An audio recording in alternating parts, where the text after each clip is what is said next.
Hello, Jean, Kaya, and Klee. Ah, Paimon and the Traveler. I've been waiting for you. Hello, hello. Whoa, looks like Jean wasn't the only one waiting for us. Klee and Kaya are here too. Oh, it's Paimon and Miss Honorary Knight.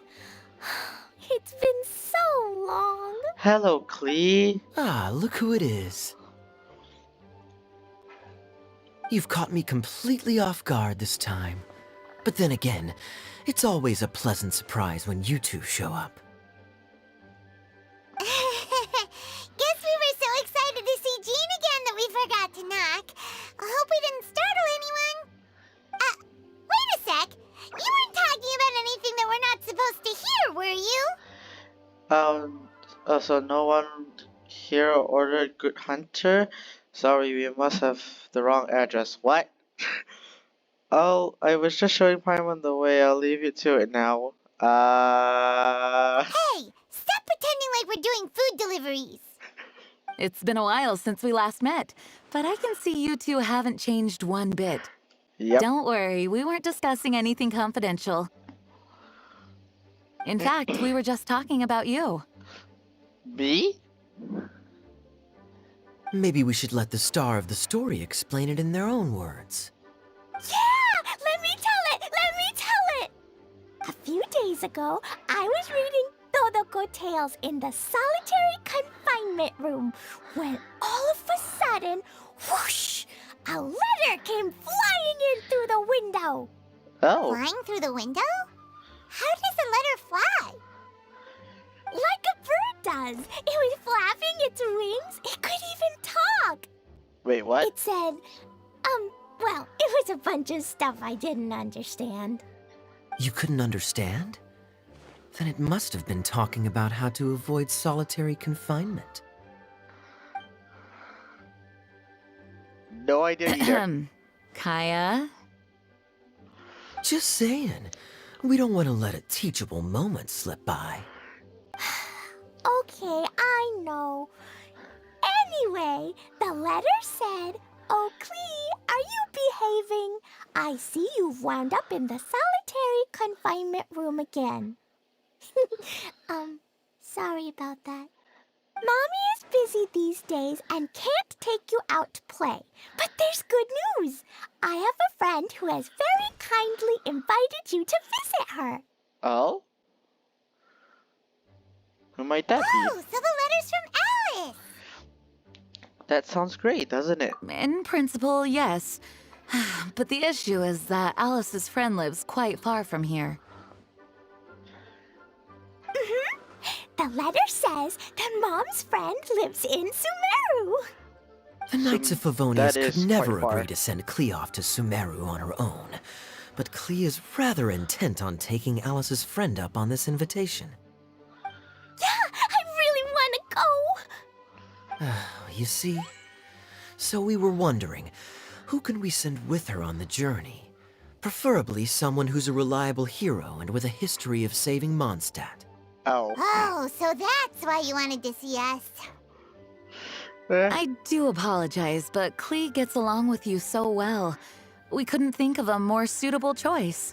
Don't worry about it. I love hanging out with Klee. Sure, we can do that, no problem, right? Yep, no problem at all. Can you really, Miss Honorary Knight? Of course, it would be my pleasure. Yay! With Miss Honorary Knight around, Klee's not afraid of anything. She's so See? cute. I told you that she'd agree. In that case, we'll leave Klee in the trusty hands of the Traveler. And you too, Kaya. You should join them. I noticed you quietly completed that backlog of paperwork we had.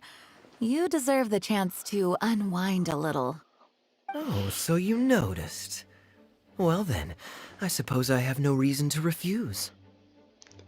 Kaya's Great! coming along Things too. will go even more smoothly with Kaya around.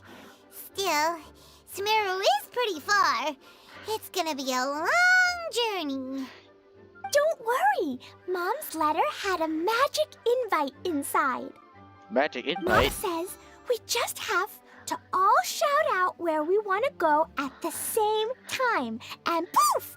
We'll be there in the blink of an eye. Wow! Well, that'll definitely make things easier. It Alright. only works 3 times though, so we should only use it when we really need to. 3's plenty. 1 for the way there, 1 for the way back, and 1 extra, just for good measure. Sounds very mysterious. I still think we should use it sparingly. After True. all, we don't know the exact location of where we'll be headed, or what dangers we may encounter on the way. Here's what I suggest. Traveler, you're well connected. I'm sure you must have friends who are familiar with Sumeru. I say we start by teleporting to one of them. It'll give us a chance to test out the magic invite, and also find ourselves a local guide. Sure. That kinda makes sense. And since it has 3 uses, there's no point letting one of them go to waste. Couldn't have put it better myself, Paimon. So, do you have a particular contact in mind? Yes. Well, we need someone who's familiar with Sumeru and can be our guide, so sounds like we need a forest ranger. And everyone knows that the best place to go looking for a forest ranger is a little place called...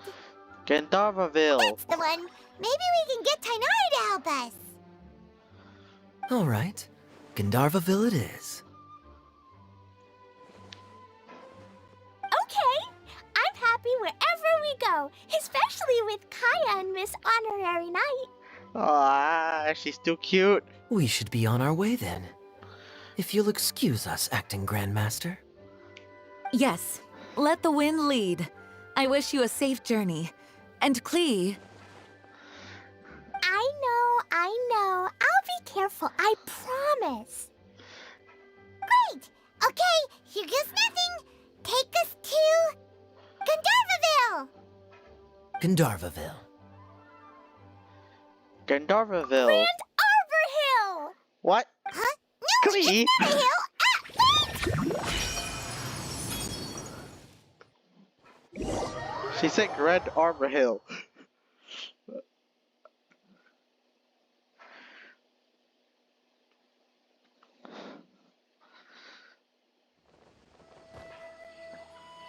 Well, we're in Sumeru. But We made it. Paimon was sure we were about to end up someplace super weird. Sorry, it was an accident. It's okay, Klee. Good news is this magic invite really does work. yep. Fascinating. One moment we're in Mondstadt, the next we're in Sumeru. So this is where Mom's friend lives? Wow, there are so many big flowers. Oh, and jumpy mushrooms. Those are fungi, Klee. Oh, you ain't seen nothing yet. Sumeru's full of strange stuff like this. Mm-hmm. Like, Boars with mushrooms growing on them, little flying silver fairies. Isn't that Paimon? huh? Paimon doesn't remember seeing one of those. Wait. Are you talking about Paimon? Yes. Listen carefully, Klee. Those jumping mushrooms are called fungi. They may look cute, but if you get too close to one, it'll try to hit you with its cap. Really? Okay, well, I'll hit it back with my cap. And then I'll hit it with the hood on my jacket, too. I'll definitely win if it's 2 hats against 1. Yeah, Klee, you show him. She is so cute. As long as playing with hats doesn't escalate to playing with bombs. But Klee's our friend, so we should be able to convince her to keep this trip explosion-free. Right? Hope so. I'll be extra careful not to blow anything up. I'll try my best. What do you mean, try your That's best? very good of you, Klee. You're being very grown up today. I I'm suppose. super grown up. I'm already the Spark Knight. Okay, Spark Knight. Well, keep up the good work, because very soon we'll be introducing you to a friend of ours called Tainari in Gandharvaville. Let's head over to Gandharvaville.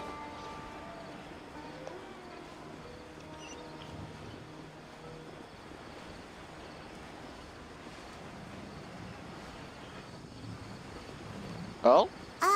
Hey, look! It's Kale! Huh? And is that Eula with her? What's she doing in Gandharvaville? Well, hello there, Eula and Kale. I've definitely heard the other forest rangers mention somebody dressed like that before. I see. Then it looks like my suspicions are correct. Hmm? Who do we have here? Hello, Traveler and Eula. Paimon! Huh? Oh, Kaya and Klee are here too! Hello. Hi, Kale! It's been ages! Kale! Eula! What are you two doing here? Well, that question's really more for Eula. Yeah, what are What you a doing coincidence. I didn't expect to run into a fellow Favonian captain this far from Mondstadt. How's the vacation going? Seriously? Bring the whole crew, why don't you? Is it just Paimon, or does Eula not look particularly thrilled right now? here? Well, since we're all here, who's up for some afternoon tea? Oh, cool! Great idea! Let's go! If you're trying to accommodate me, there must be some misunderstanding. I'm fine. There's nothing embarrassing about running into colleagues in the wild. Excuse me. But earlier you were... Great. Well, I'm sure there's a fascinating reason behind why you're all the way out here in Sumeru. Do share it with us. Yes. Kaya sure looks like he's getting a kick out of this. If you must know, it's a little complicated. But simply put, I'm searching for a cousin of mine from the Lawrence clan. He went missing recently, and after searching his home, we found evidence that led us here. He appears to believe that somewhere in Sumeru lies the key to restoring our clan to its former glory. He came all the way to Sumeru for that? What was he going to do? Enroll at the academia? That would be quite a roundabout way to achieve his goals. I doubt he came here to learn. He's much too old to start getting a basic education now, and from what I know of him, I doubt he has any interest in intellectual pursuits. All he cares about is restoring his clan's honor. Nothing wrong with that idea in principle, but I'm not certain how fanatical he is about it. So, there's no knowing what lengths he might go to. As a knight and a member of the Lawrence clan, it's my duty to make sure he doesn't bring harm to others. Oh, if this is true, then your cousin is quite a man of action. Traveling alone to Sumeru from Mondstadt is no mean feat. Nor is daring to make me personally concerned about his safety. He has no idea what's coming to him. You know, underneath it all, Paimon thinks Eula's a really caring person. True. Yeah, she's the best! She brought me some moon pie last time. Oh. He is family, after all. Anyway, I will make sure to find him and escort him safely back to Mondstadt. You're really going the extra mile for him. He'll owe you one after this. Now, back to you. How and why did you all suddenly show up here? You explained the situation to Eula and Kale. I'm afraid that could be tricky. Master Tighnari is still at Pardus Eye delivering his lectures. He isn't due back for a while. But I think I'll Oh. be able to help out. The description in the invitation letter is vague, but I'm pretty sure it's hinting at somewhere in the desert. The desert. The desert. Does that mean Mom's friend is from the desert? I guess I'll call her Auntie Desert for now. I remember Mahamatra Sino once told me a strange rumor about that part of the desert. They say there's a secret domain there that can make all of your wishes come true. Wait. He said I should just call him Sino. I keep forgetting that.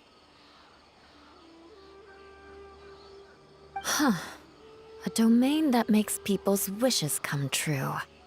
Wow. So is it true? Does it really exist? I probably would have believed it a few years ago. But now that I'm a little older and wiser, I think it makes sense to be more skeptical about things like this. This True. explains a lot. The domain could well be a myth, but he probably figured he had nothing to lose. If you intend to search for this place, then please allow me to join you. My cousin has quite a collection of books about Sumeru desert mythology on his shelves. I highly suspect that he, too, is looking for that domain. Can I come too? I think you might need me there. You just want to see the place. You'll Chloe. definitely need a local guide while you're in Sumeru. And I think I have what it takes to be that person. Plus, it's a forest ranger's duty to bravely lend a helping hand to others in need. We have every confidence in your abilities, Kale. Our party grows bigger and stronger still. What say you to this, Captain Klee? I think it's super cool! I read in a storybook that on your own you can only have a drop of happiness, but in a group you have a whole ocean. So I'm sure Mom's friend will be super happy if I show up to visit and bring a whole bunch of friends with me. That sounds That's the nice. spirit. In that case, let's get the magic invite to take us there. Klee takes out the magic invite and everyone says the destination out loud.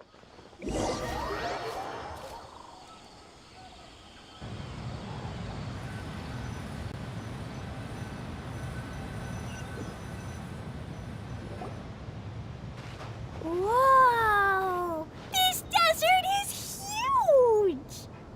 Wow, what an incredible sight. Yes.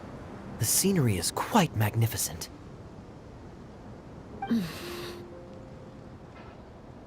Are you okay, Eula? You don't look so good. I'm fine. Just taking a moment to acclimatize. The air here is much drier than in Mondstadt. This area doesn't look very habitable, and I don't see a domain entrance nearby either. Oh no. I didn't pronounce the destination wrong. Did I? I mean, I don't think I did. Nope, you got it right. It definitely wasn't your fault. I said Gundarvaville wrong earlier, but we still ended up in the right place. Klee's right. We're in the right place. There's no doubt about that. Phew. Maybe the entrance is hidden under a sand dune. Maybe. Who knows? We'll just have to start by looking around.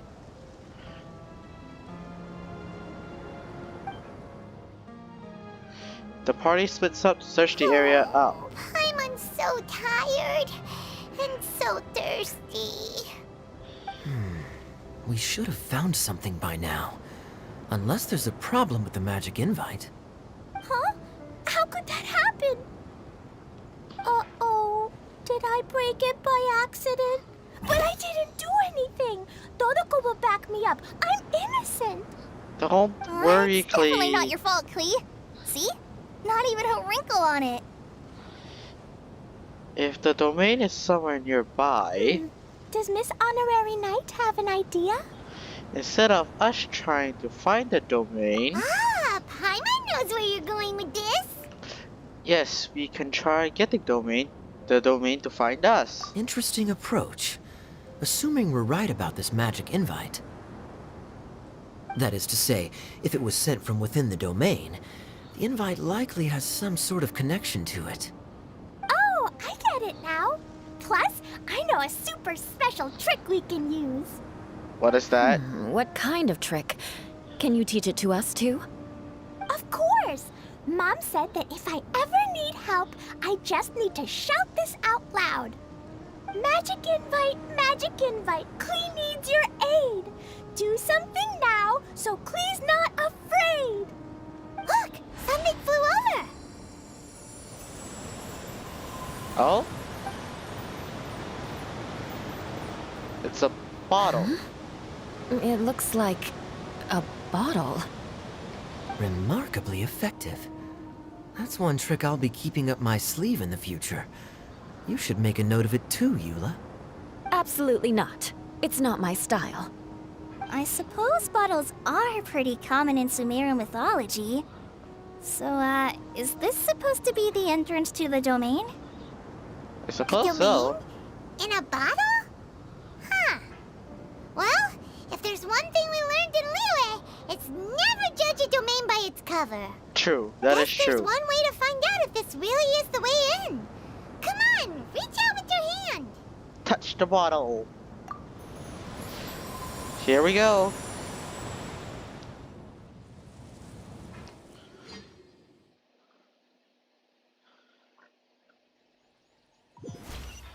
We made it! Oh, that answers that question. There's a path! I'm gonna take a look! Hey, don't run off and leave us all behind. Oh, wow.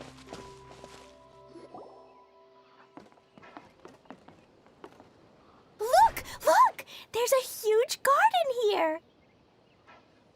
Incredible. It looked so small from the outside. Everyone, I suggest that we stop here for a moment. We should take stock of our surroundings before deciding on our next course of action. Since we're in a bottle, has anyone heard the story of the magic bottle? Oh, you mean the one about King Destret and the genie in a bottle? I've read it before, but I struggled with some of the vocabulary. What's the story about, Kaya? Mom told me a story once about a group of adventurers who went to Bottle Land. But I don't think there was a magic bottle in that one. Don't worry, Klee. I can tell you all about the story of the magic bottle. But if you keep running off on your own, you'll miss all the good parts. Oh, okay. I got it. I'll stay with the group from now on. Okay.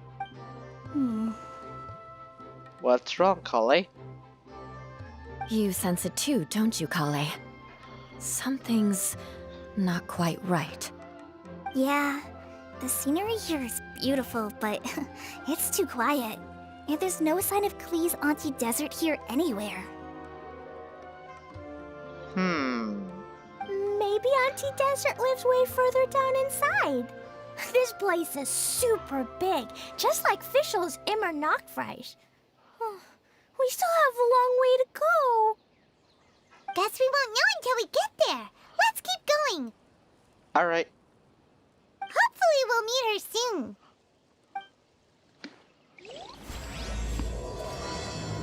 An invitation from afar.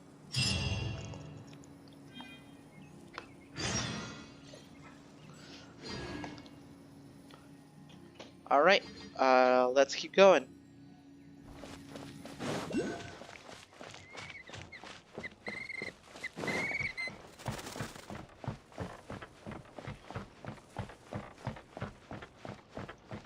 Scenery is quite beautiful.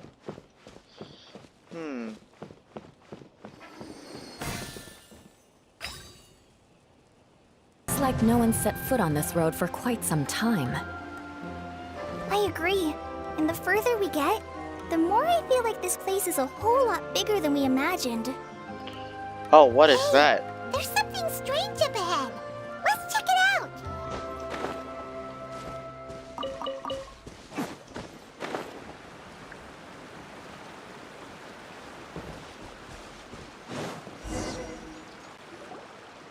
Wow, it's a big ball of water.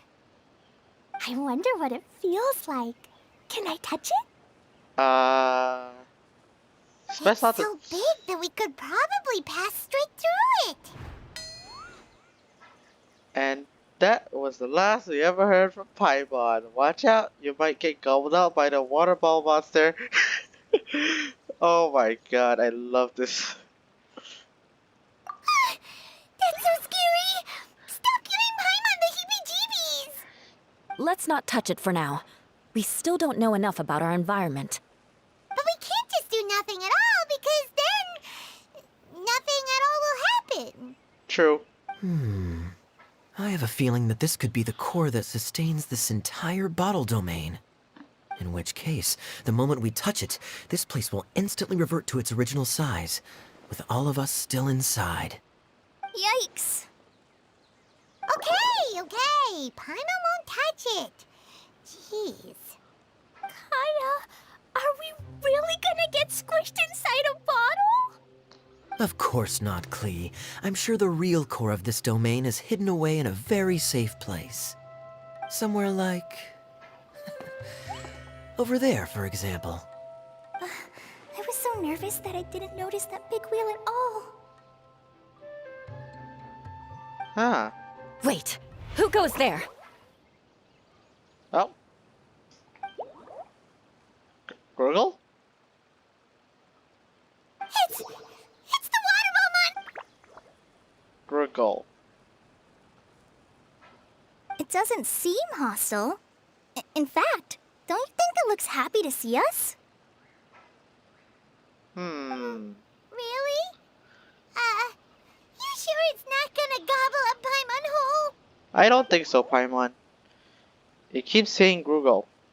Gurgle. I don't think it's hungry. Are you, Water Droplet?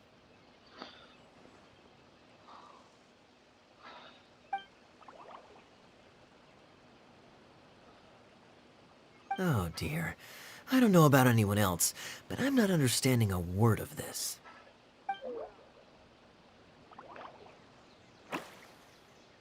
Oh. Wait! Don't go! Wait for us! Klee, don't go running off. Dang it.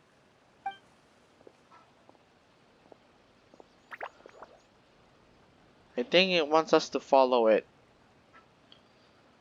Why'd it stop? Maybe it can understand us after all. Oh, I get it now.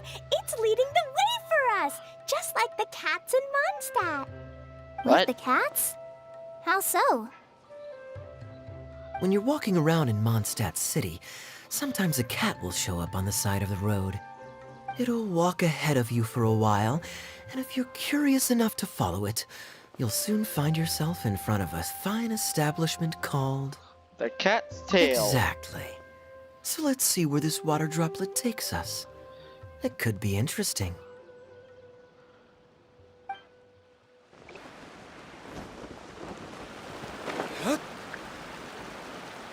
It went this way, right? Oh, hope we haven't lost it. Did the water droplet go into that cave? Oh, it's over here. Oh, what's this?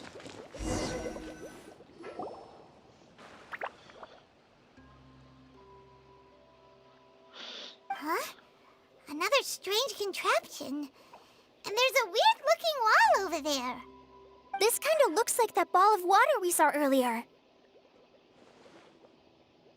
Did the water droplet bring us here because it wants our help with something? Maybe.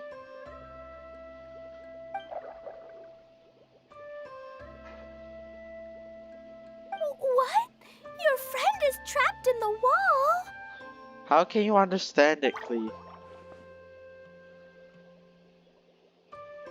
Don't be sad, Water Droplet. We're here now. We'll save your friend. You bet. But how are we gonna save them? Do we have to break down this wall somehow?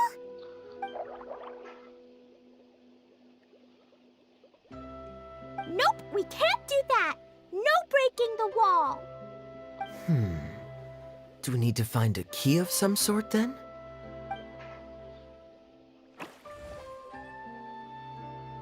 Oh no! Where'd it go? Look, the device has lit up. And it's projecting images onto the wall. A two-dimensional space with objects of the same composition as the device nested inside. Yep, what Kaya said, and that's where its friend is. But how exactly do we enter the image on the wall? Maybe we just copy what the water droplet did? But what does that mean? Hold on, I think Klee's onto something. Since the water droplet appears to be the key that activated the mechanism, we may be able to follow it inside simply by touching the device. The principle is no different than how we entered this bottle domain. Fair enough. Okay, deep breath, then head in. Alright.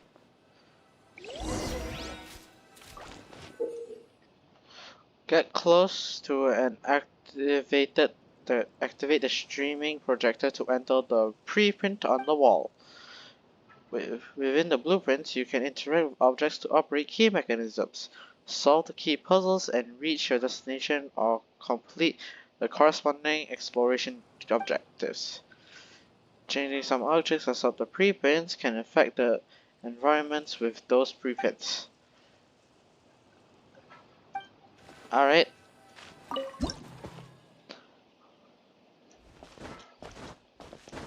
Huh? There's a box blocking your way. Wait, is it a reflection of... Whoa! You really entered the wall!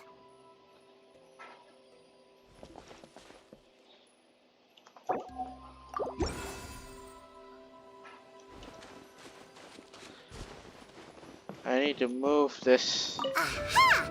The box on the wall moved too!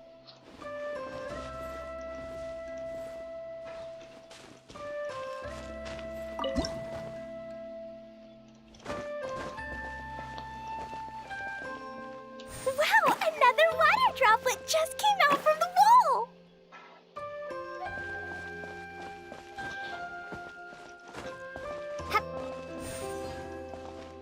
Oh, It was flat as a pancake in there, but as soon as it came out, it turned all plump and round. Guess it makes sense that the water droplet's friend is also a water droplet. yeah, Aw, Paimon. and they both do the same thing to show they're happy. Water droplet number 2 ran off. Gurgle. It's saying thank you, Miss Honorary Knight. That was a huge help. It was nothing. Also, how do we understand it now? Traveler, how do you feel after entering that two-dimensional space? Any physical side effects? No, I feel the same as ever. You sure seem fine to Paimon. Well, I'm just glad that you're okay. Good thing you is here to look out for everyone. Can't say the same for you though, Kaya. You're pretty quick to send the traveler inside. Hey now, I only suggested that because I was confident that the traveler would be fine. Water Aha. droplet, is there anyone else here besides you and your friend?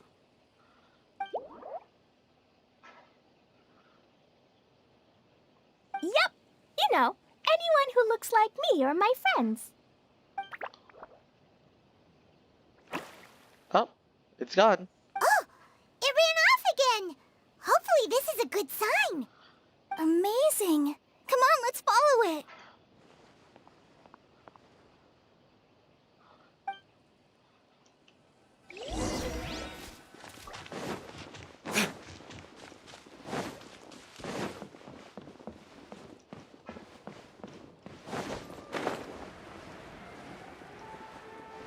Oh.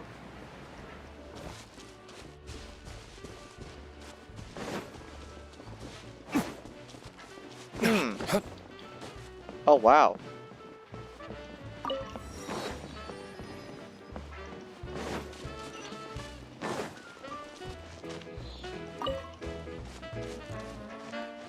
It looks like there might be a town up ahead. Huh. Maybe more people live in this domain than we thought. And maybe that's where Auntie Desert lives. The music of festivities. Set. The duck.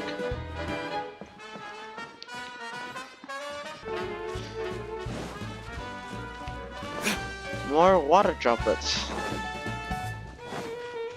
Oh, Itia, the situation is now critical. Our window of opportunity to fix this is rapidly closing. hang on a You've second. noticed just how much things have deteriorated in recent days. But even so... This is your home.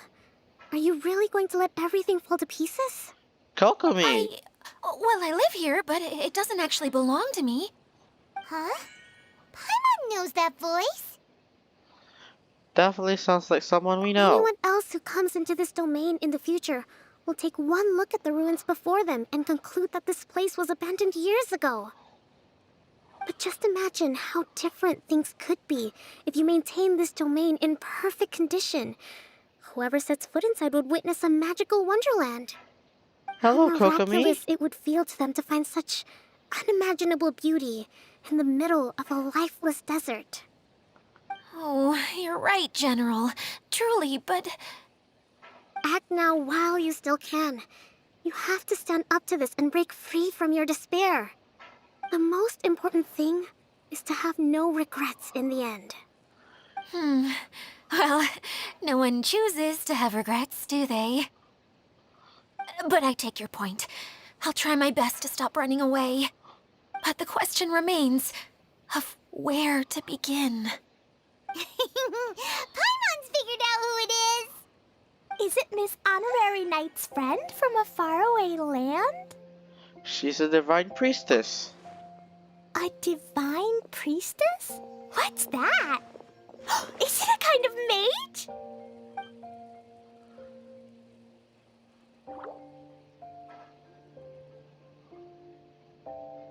What are you doing here? Huh? We have new visitors? Greetings, everyone. This is the Valurium Mirage, and I'm the caretaker, Adia. I'm so sorry that you have to see this domain in its current state of disarray. We are actively working on repairs, and everything will be back to normal shortly. I hope. Greetings, everyone. I guess I should introduce myself too. It's all right. Just leave the introductions to me. I kinda wanted to say hello in my own way. But no harm done. I guess I'll let her do the honors. This lady is a visitor to the domain, just like yourselves. She is a formidable military general. Have any of you heard of Inazuma's Onmyo Chamber? What chamber? Onmyo Chamber. It's an elite training academy for gifted students of Onmyodo. Practitioners are divided into 4 classes, A through D, and assigned the power of Shikigami based on their mastery of the art. Wait. This lady famously led the Class D underdogs to victory against the Class A favorites in the final mock campaign before graduation. An astonishing feat that few in the history of the Academy have ever achieved. Hence, formidable general is no exaggeration. Isn't that right, General? What's wrong?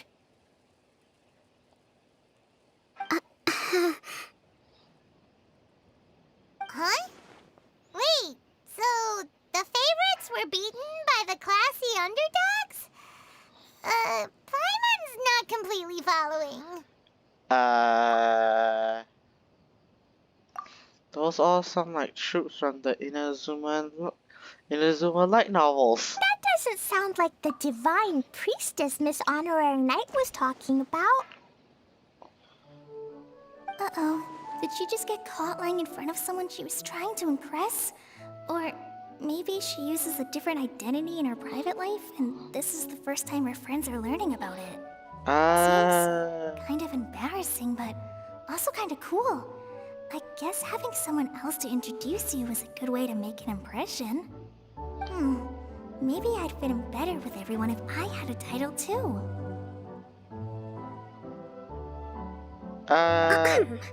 Some people call me a general, but it's just their way of showing respect. My actual name is Sangonomiya Kokomi. Huh? Oh no. Sorry, my mistake, General. I mean, Miss Sangonomiya.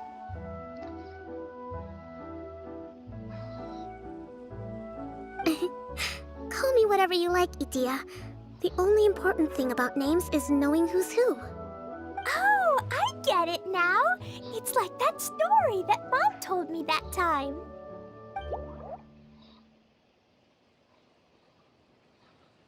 Clee can explain. So basically, in the story, a big group of people go on an adventure to Bottleland.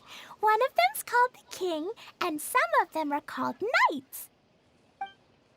So Miss Sangonomiya must be the super smart one who solves all the problems in the story.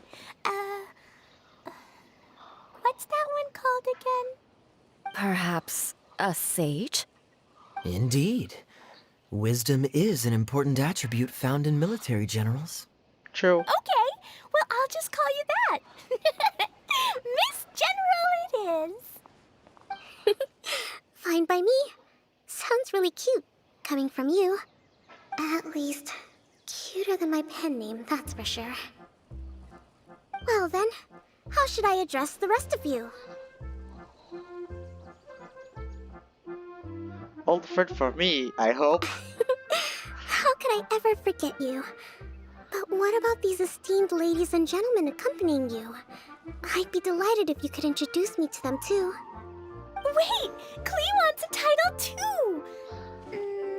Okay, got it. Klee wants to be a mage, the kind that flies around everywhere. Da da da! Whoosh! She is so cute, oh my Kaya god. can be the master thief. Miss Honorary Knight can be, the knight. And Paimon will be the fairy who follows the knight everywhere. Master Thief, huh? I did like playing pirates as a child, so I suppose this is an apt role for me. And I must admit, the master part is a nice touch. Oh my god. Hold on a second. Are you saying the position of knight is now filled? Eula can be the sword master who can cut through anything and also gets to wear a super sparkly cape. That's more like it. And Kale can be, the healer. If you wanna be the knight, we can swap. No, I don't mind. Healer is a great role. I just don't know if I'm qualified to be one. Whenever I'm thinking of titles for myself, I usually imagine myself as an adventurer or musician. I never thought I could be a healer. I mean, it feels like it should be Master Tainari's role, if anyone's. Don't worry, Kale. You'll be the bestest healer ever. You don't talk much, but you're very kind, just like the healers in Mom's stories. You'll do fine. I heard you're good with bandages. You can patch up a wound, can't you? I can pitch a tent. Maybe you heard wrong? But I'll do my best. It's my first day filling in for Master Tainari, but hopefully it's the first of many. This is a great idea. Once a new visitor arrives, they can assume a new identity, then add in some role-playing. Oh, I see. We can't leave you out, Miss Adia. There are lots of characters in Mom's stories, but you don't remind me of any of them. That's perfectly okay. I already have a role here anyway, remember? I'm the caretaker. I got it! This wasn't in any of the stories, but you can be the mascot. Mascot? Klee, maybe you could think up an even better role for Miss Adia. A mascot, you say? Isn't that a character that doesn't have to actually do anything and sits around letting everyone else do all the important work? Incredible. You've seen right through me. Oh, Sounds like the idea of being lazy is pretty exciting to her. The mascot serves to maintain troop morale, Itia. Don't underestimate your role. Ah, all right. I'll be the mascot then.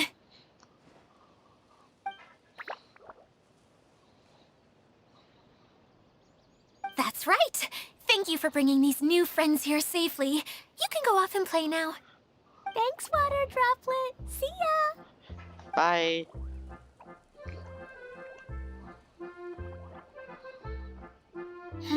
Water Droplet? Is that your pet name for it? I suppose it's as accurate a nickname as any. We keep getting sidetracked, but I believe you were saying something about being in a difficult predicament. Is something wrong with the Valyria Mirage? Oh, yes, about that. I'm afraid the entire domain has recently sustained some significant damage. It was as if the whole world was suddenly flipped upside down. A few components went missing from the core, which sustains the domain, and the impact cascaded out from there.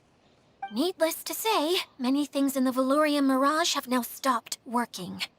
Just days after I agreed to let my friend's daughter come and visit too. When she gets here and sees the state this place is in...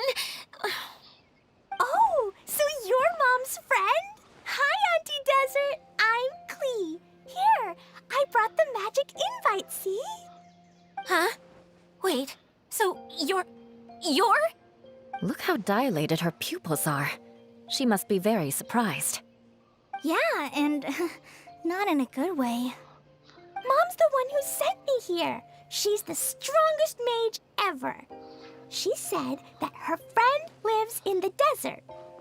You live in the desert, so that must be you. Right, Auntie Desert? Ah, I see. So being a mage runs in the family. You're Alice's daughter! Oh, I just want the ground to swallow me up right now! Wait, that's it! I'll hide myself away in the core of the domain! Hide there until this all blows over! See you all in 100 years! Idia's really going through it.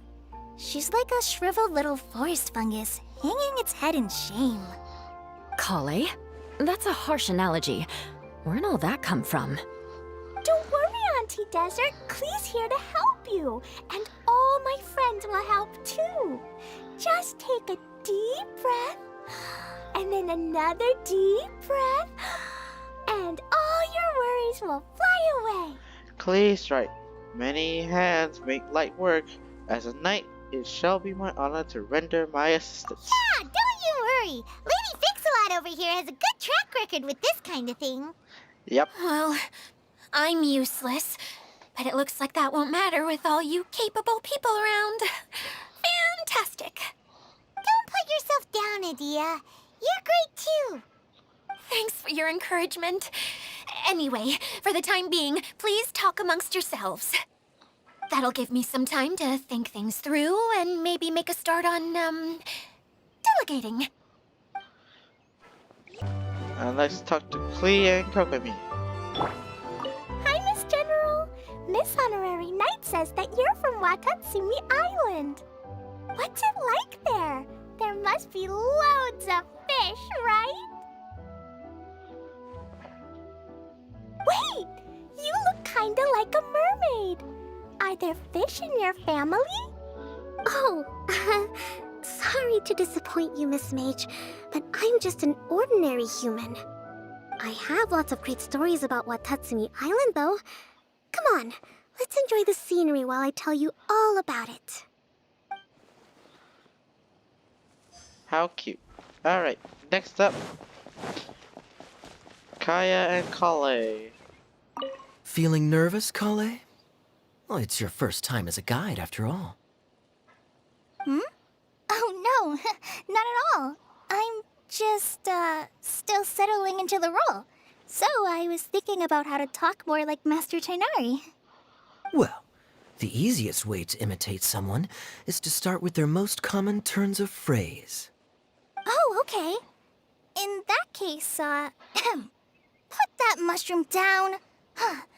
Now, it's highly poisonous.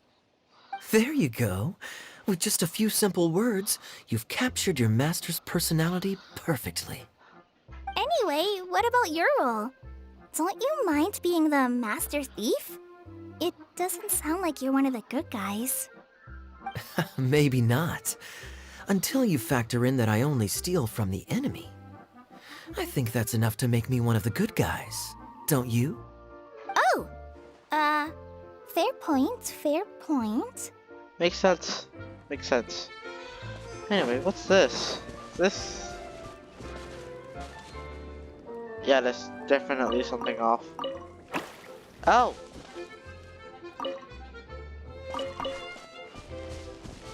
Why, hello there. A berry in a tree.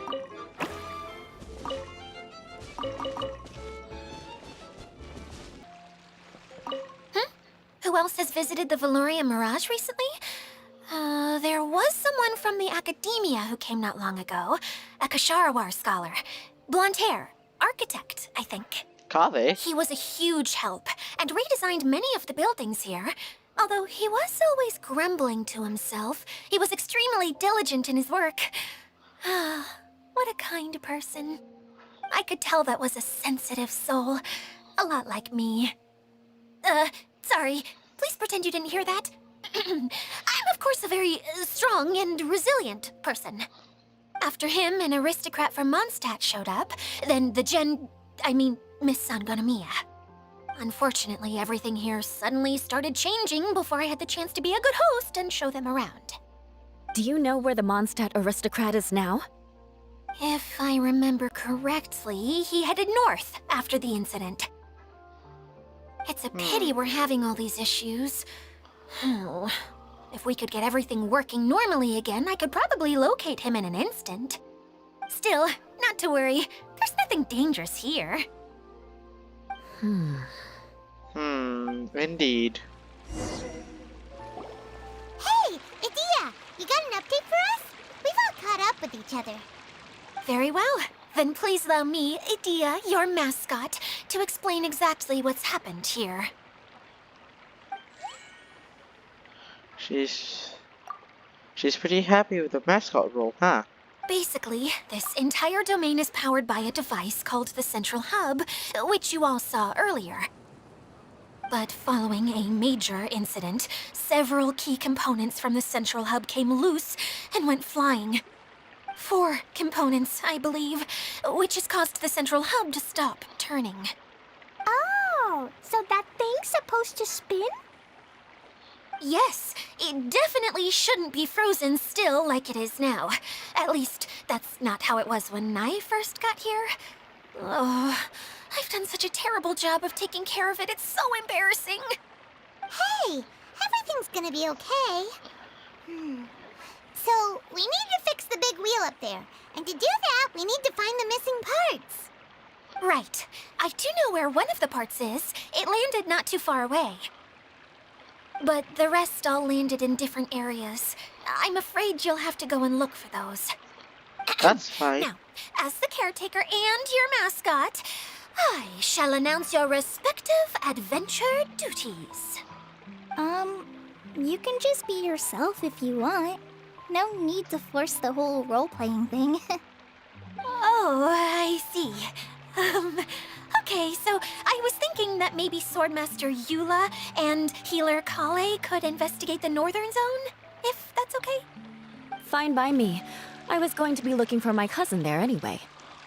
I'll be your backup, Eula. I know you usually team up with Amber, so I'll try my best to fill her shoes. Oh?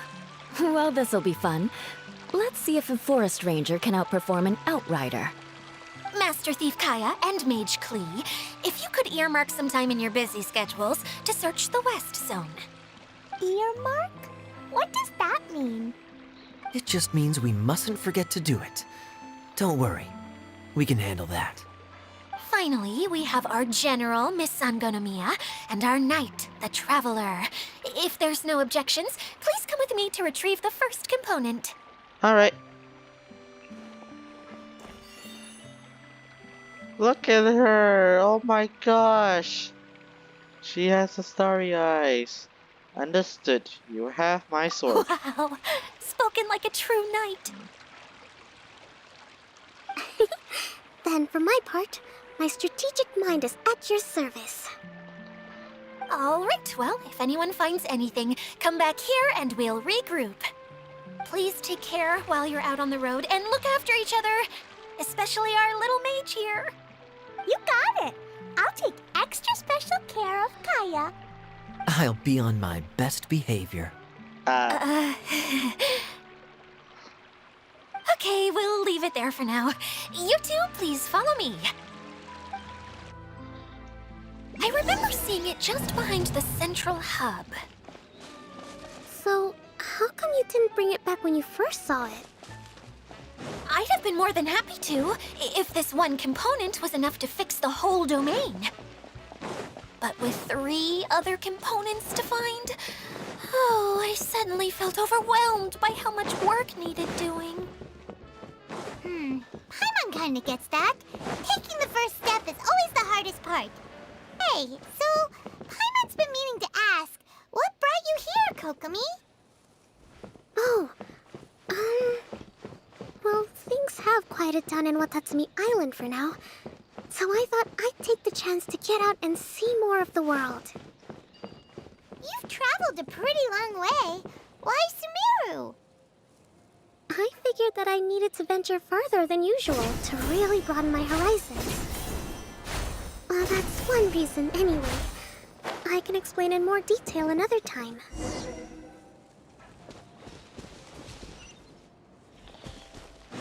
Why is it so far up? Uh-oh.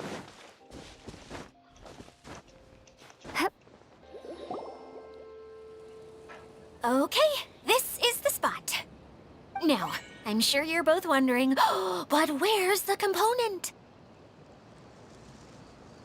There's nothing here. Oh, where could it be? Oh, it's that lamp thingy, right? Water Droplet showed us how that works already. Yes, that's the one. There goes my big introduction. Showing people the ropes is supposed to be my job. Oh, I can't believe I'm being shown up by a Hydro Eidolon.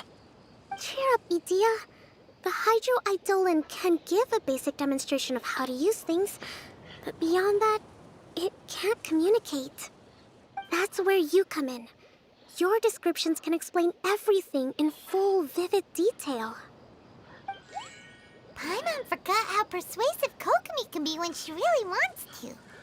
Sometimes having a genius strategist around really comes in handy.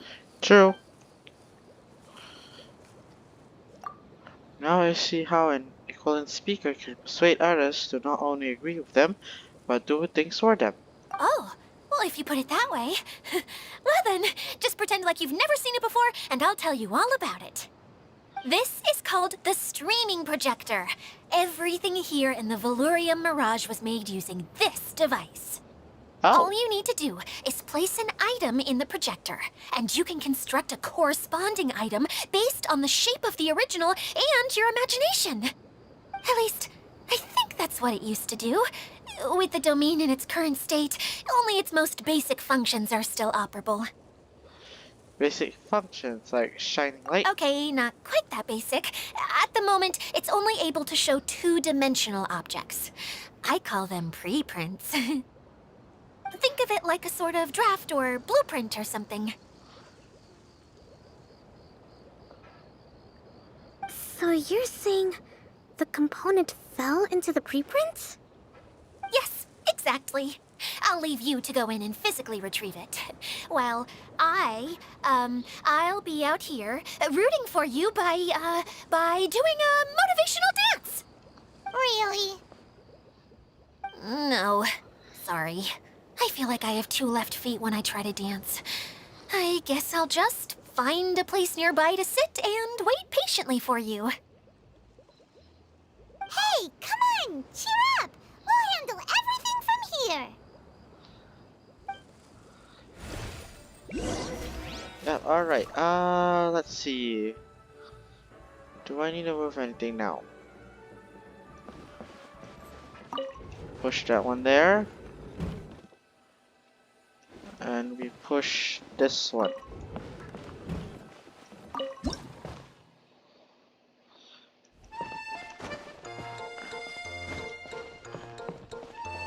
Doesn't look like the component is in here.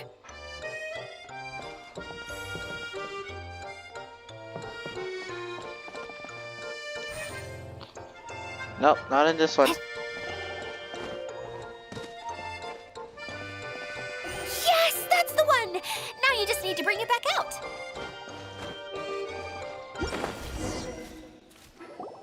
What is this thing anyway? Some kind of gear?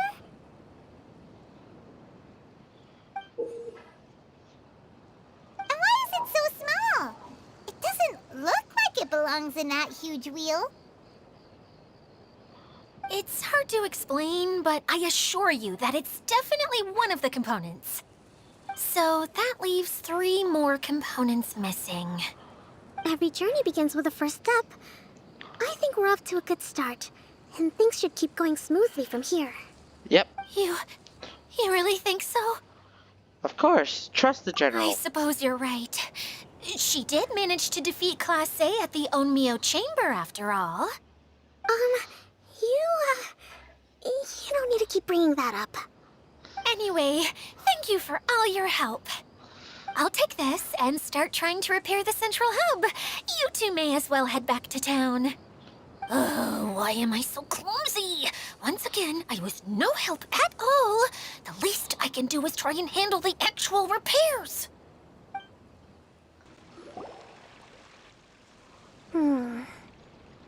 Is something wrong, Kokomi? I'm just a little confused. You mentioned that the water droplet showed you how to use the projector? Can you tell me a little bit more about that? I'm so curious to know what happened. Oh, sure!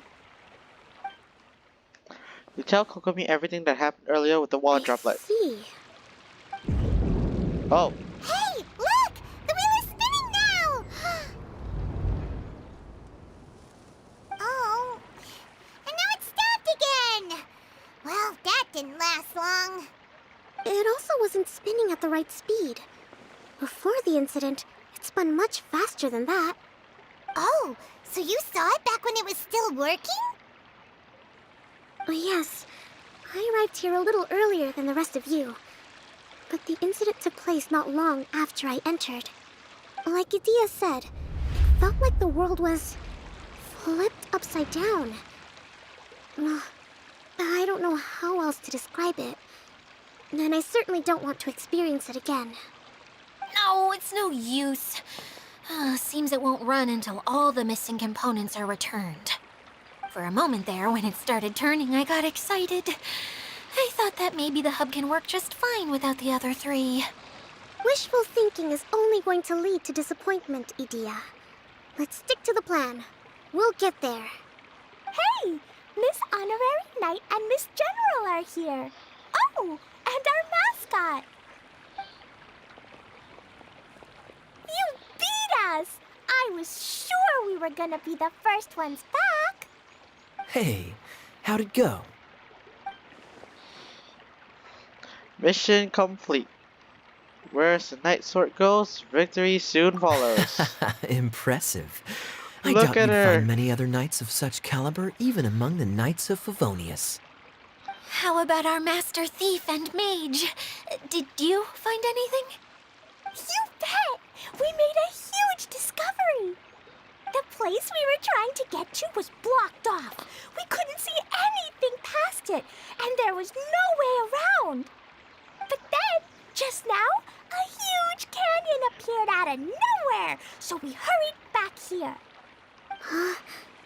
It appeared just now? Come and see, Miss Honorary Knight. Let's go on a canyon adventure. To the I'll canyon! sit this one out. I'm beat after trying to make those repairs. I need to take a break. Miss General, you should come too. You can hide behind me and give me smart advice while I protect you. Wonderful. It would be an honor to serve as advisor for our young mage. Alright, Let's go!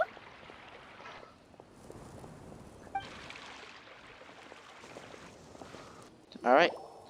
Here it is! Here it is! See? This canyon wasn't here before. Just before the canyon appeared, I heard a faint sound, like something mechanical turning. Ka-chuck, ka-chuck, ka-chuck. Could it have been the central hub? That would mean this canyon appeared after it started spinning. Hey, you, oh. New guys, huh? Oh, hey! Paimon didn't realize anyone else besides Dia lived here. You actually saw her? She's barely shown her face since everything started falling apart here. Excuse me for asking, but who are you? Oh, right. I didn't introduce myself. I'm Ferdinand. Me and my brothers look after this whole zone. Well, we used to, until this whole domain was, like, flipped upside down, or whatever. The method we were using to make the carts and tracks stopped working after that. Idia is working on repairing the domain. We were just with her before coming here. Really? Huh. I assume that she'd be curled up in a fetal position somewhere, hoping all her problems will magically disappear on their own. Good for her. Anyway, I checked all the stations around the whole circuit. They've all conked out. Conked out? How? Would you mind elaborating a little for us?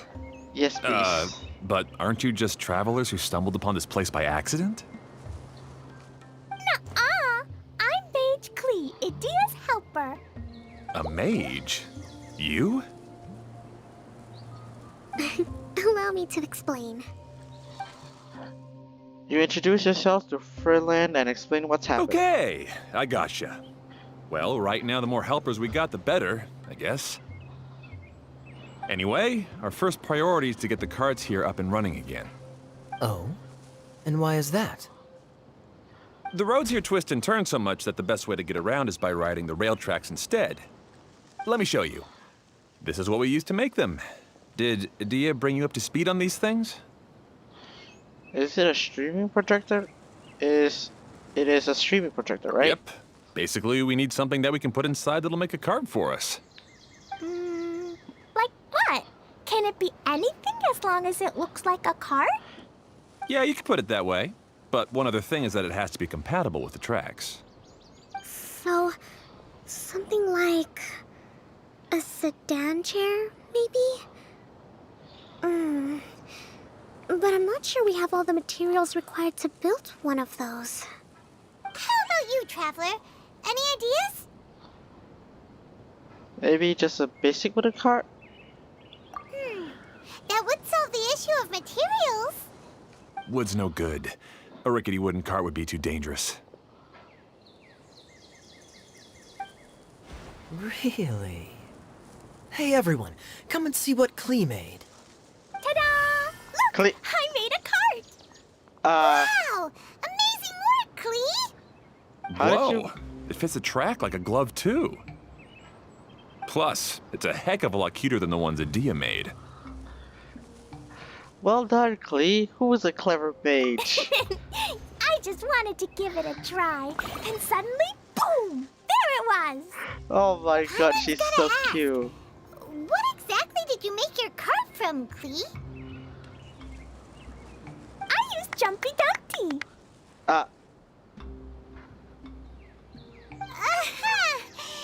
Thought so. Is there a problem or something? If not, then let's get ready to leave. It's just... This cart is made from, Don't worry, we just need to drive safely. It's a bomb or something, isn't it? Yeah, I gathered from your conversation that Jumpy Dumpty is a little more volatile than the cute name suggests. It's okay, though, because the end product only takes on the general look of the source material. So to be more specific, while different materials have different properties, most of them aren't transferred to, It's okay! No need to delve into the theoretical stuff. Paimon just wanted to make sure we aren't about to end up like the, flying fish of Starfell Lake. Huh?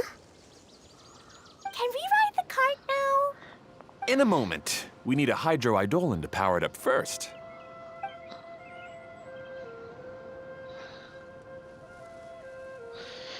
Water droplet. Okay, she's ready to roll. Hop in. Alright. Let's hop in. The cart platforms of the choo-choo cart are split into locked and unlocked states. You can only summon choo-choo carts at unlocked platforms. The first time a choo-choo cart is operation reaches a locked cart platform will be unlocked. Okay. When the choo-choo cart passes by already activated cart platforms, it will not stop and will continue onward. Alright.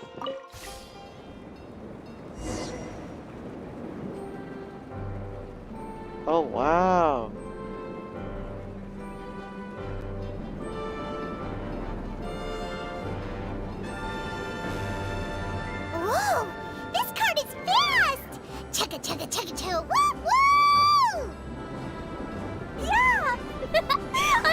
now in the choo-choo cart! It's Q and E. Oh. Never mind.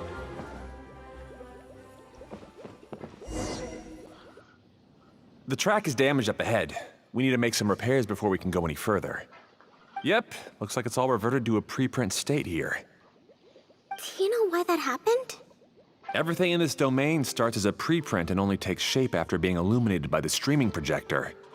But the hydroidolin that forms the tracks here has been trapped in the print. So someone needs to go into the preprint and rescue the hydroidolin, right? But the projector here is sealed off by a giant bubble. That's the hydroidolin's way of protecting the device from damage. If the streaming projector broke, then we'd be seriously stuck. Aha! So for step 1, we need Water Droplet to help.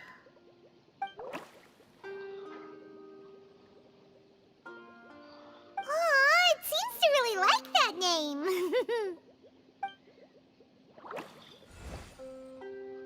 Alright.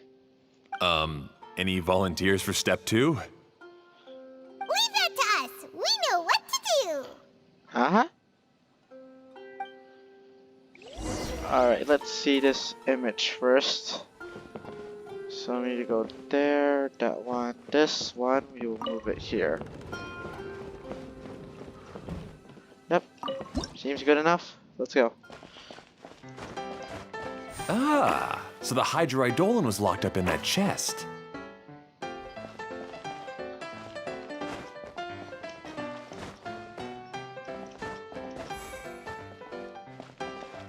Aw, it's completely empty. Yay! We saved 2 water droplets now!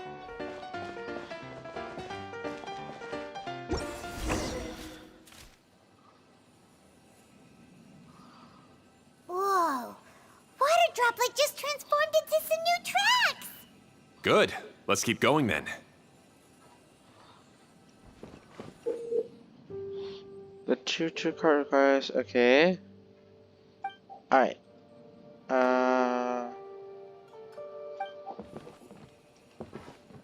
Forward. Let's go. What does Q and E do? Oh.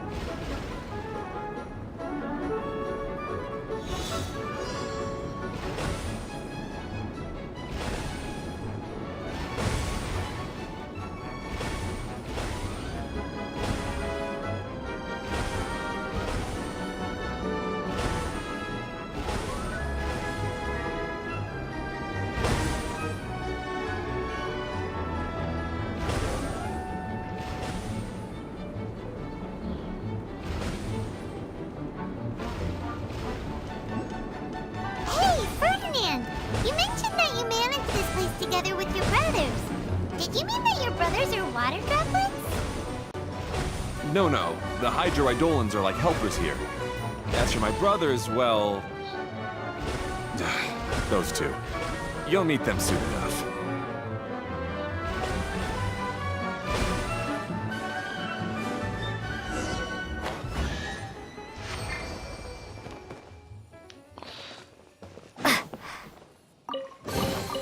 I'll keep this close.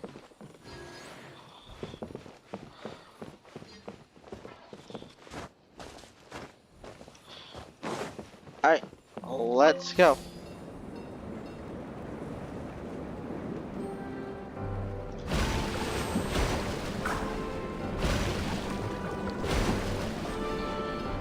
Is that a loop-de-loop? Whee! Look! Klee can fly just like Paimon now! This is way more exciting than how Paimon usually flies. Oh my god.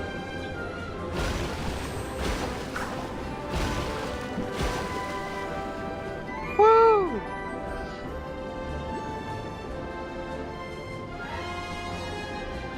Oops, missed that one.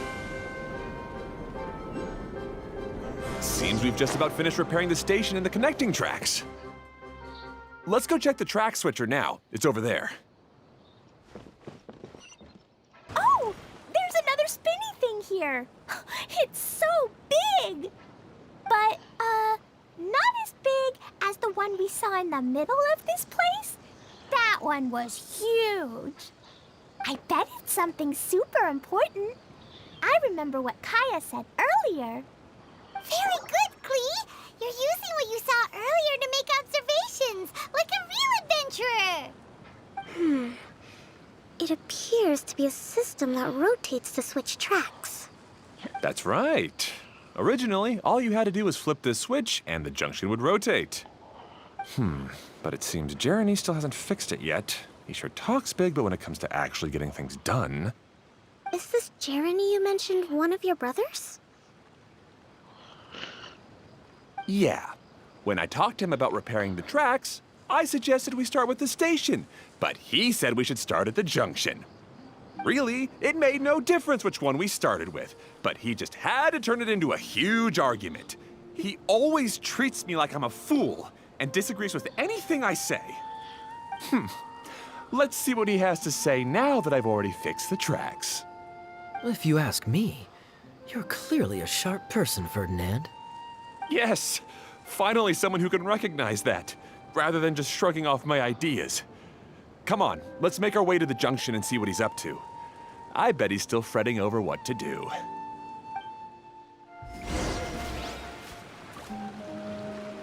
Oh. Alright.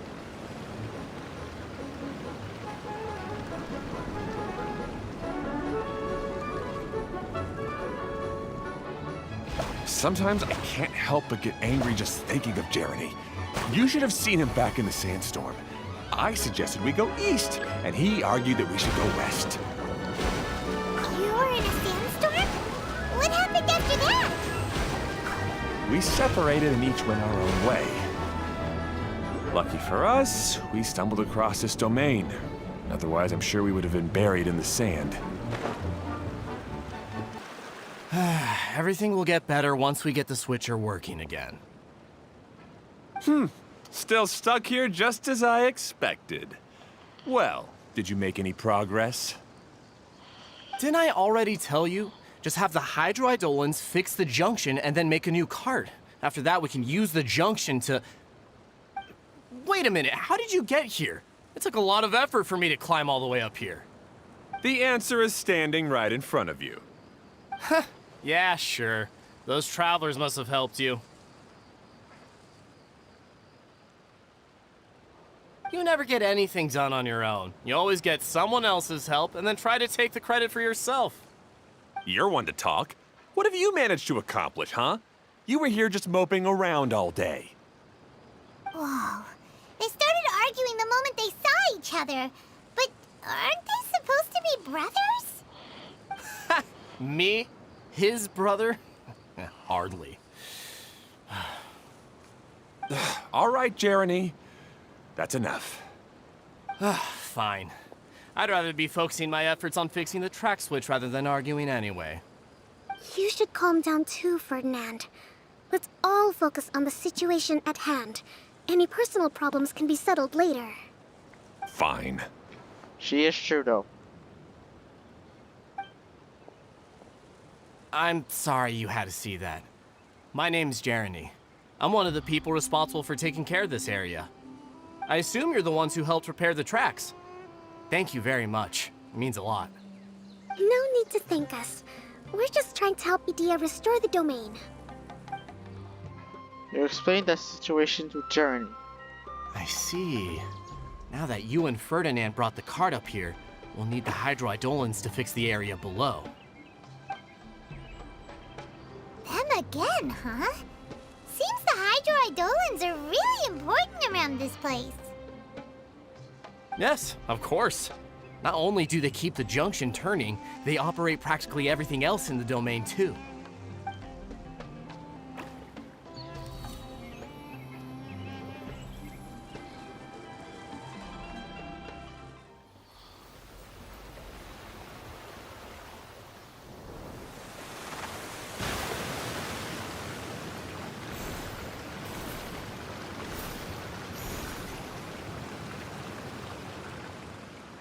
Huh. All right. Seems most of the tracks and junctions have been repaired now. Yep.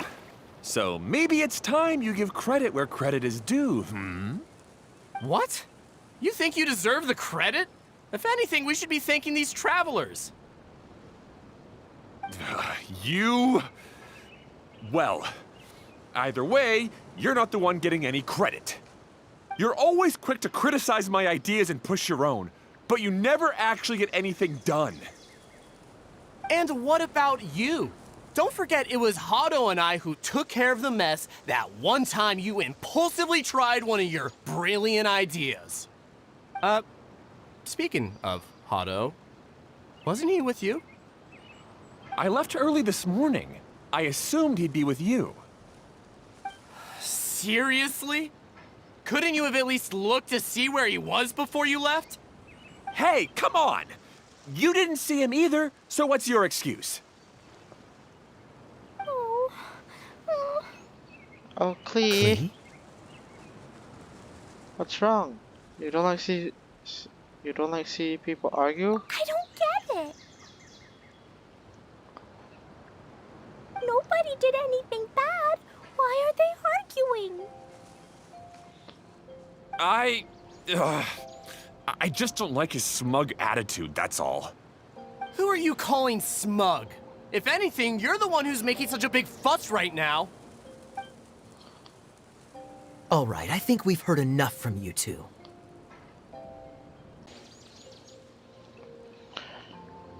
If you insist on bickering, then I'd suggest you go somewhere else. Otherwise, I'll just cool you two off myself. Fine.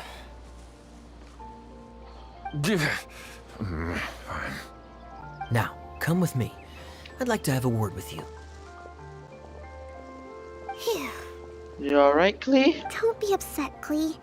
There are many complicated situations in this world which don't always have a logical explanation. As a passing traveler here, it's not my place to comment on their disputes. But in my experience, family issues can be the toughest to resolve. Seems you don't like dealing with this kind of thing either, Kokomi. Who would? It's understandable. But it's still not right. I don't know how to explain my feelings. I'm sorry. We've calmed down. We shouldn't argue in front of a child like that. We're sorry, Klee. It's okay. Back to the topic at hand. Weren't you about to go look for your brother Hado? Ah, right. Our best guess is he's somewhere around the torrential twister. We would have to use the junction to send the cart to another area. Sorry to trouble you again, but would you help us find him? As long as you promise not to argue. All right. Hey, come on, you two. You're brothers after all. Can't you try to get along?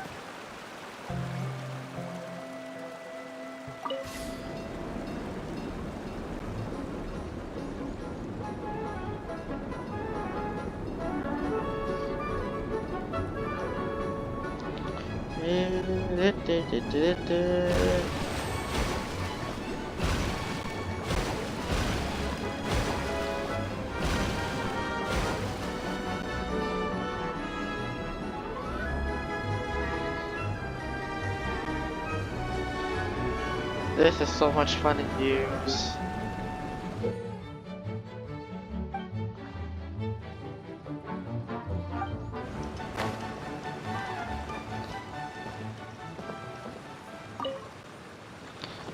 Alright. Okay, this is the end of this track segment. Otto should be nearby.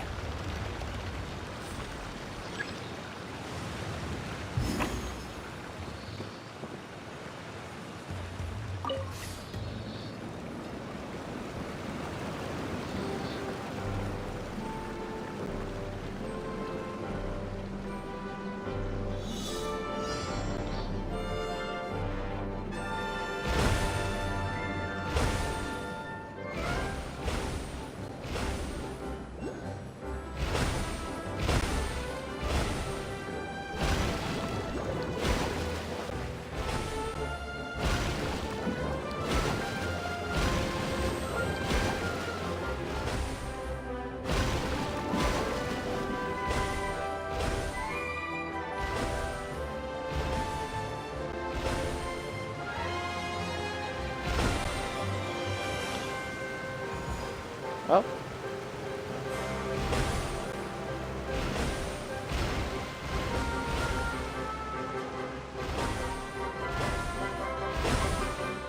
And here we are.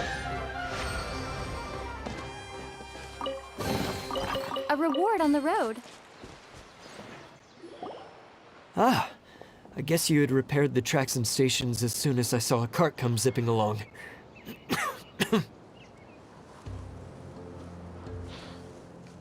Now that the tracks, station, and carts are all repaired, we're about ready to reopen Torrential Twister. It'll be good to see my design back in action again. You're in no condition to be out running around like this, Hado. Yeah, but these are unusual circumstances. That's true, but you should stop to think things through. Exactly. If there's anything that needs to be done, you can just let Ferdinand and I take care of it. You and Ferdinand? Together? It would be a miracle for you two to do anything together without fighting. Hey, that's between Jeremy and me. No need to add fuel to the fire, okay? I'm not trying to make trouble. I'm just saying. Oh. Ferdinand? Oh, don't worry. We're not arguing, Klee. We're just, discussing some things. Are you and Jeremy worried about Hado? Hmm? Why don't you just talk to him about it? Kaya's also worried about me sometimes, but he doesn't ever criticize me. You're right, but our relationship is much better than these guys. True. Well, our situation is a little different. Really? How so? We've been through this kind of thing before. If we didn't warn Hado, then he wouldn't take it seriously and something would eventually happen. As his brothers, we have to help him. But it doesn't look like you're helping. Huh? Maybe Klee doesn't understand everything. But my mommy told me that you help someone to make them feel happy, not to make yourself happy. That Hado is sure true. doesn't look very happy. Why don't you ask him what he needs? Klee's right, you know? You three need to open up and talk things through. You are brothers, after all.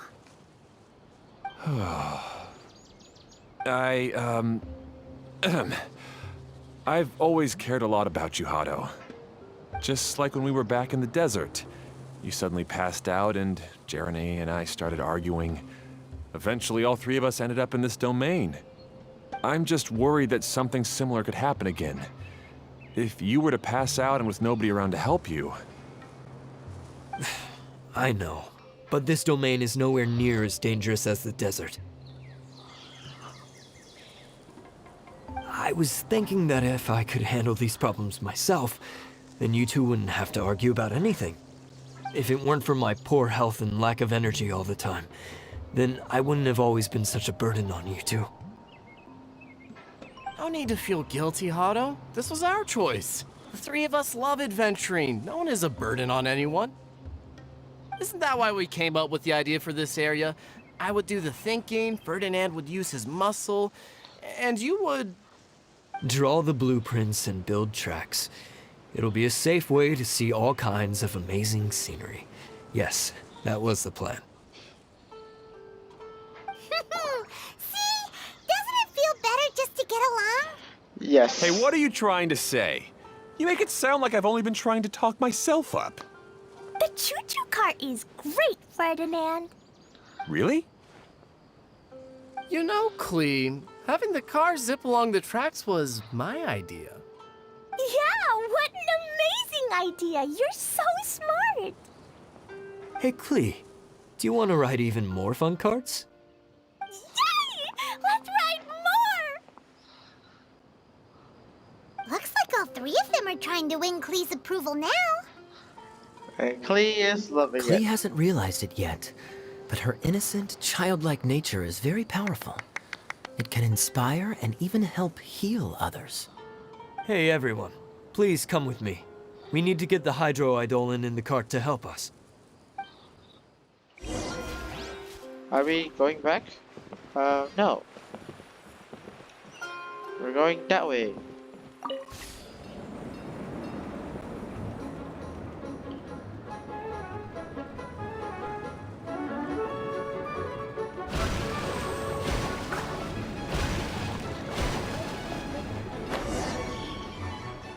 Yeah, Ken. Is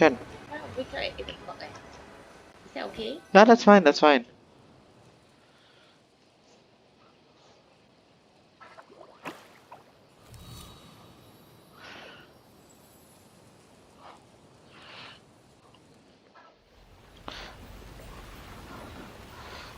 Why am I only here?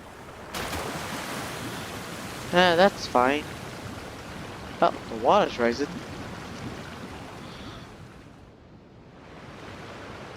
Waterfall! Yay!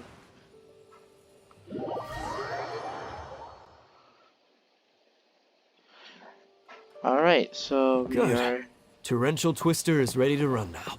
Let's go to the station at the start of the trek. Whee!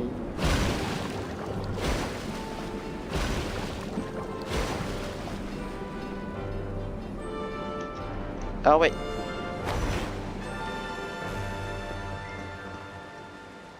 Completely forgot about that. Hado and I have double-checked everything. It's all operating safely. You can go for a ride now. Hold on a sec. Before we say goodbye, I have something I'd like to give you all. It's a rock climbing rope. We used it on our adventures to climb mountains and traverse many places. Huh? Huh? But doesn't it mean a lot to you? Are you sure you want to give it to us? Yes, Yeah, you sure? of course. Please take it. Thanks to Klee and everyone else's help, we realized that there's a special bond that keeps us together. Even though it's invisible, it's even more important than rope. We can always hold on to it through tough situations. Huh? I helped? Yes, Klee. You are a big help. Even bigger than that huge thing in the middle of this place? Yes, much bigger. Wow, that's huge! I'm so happy.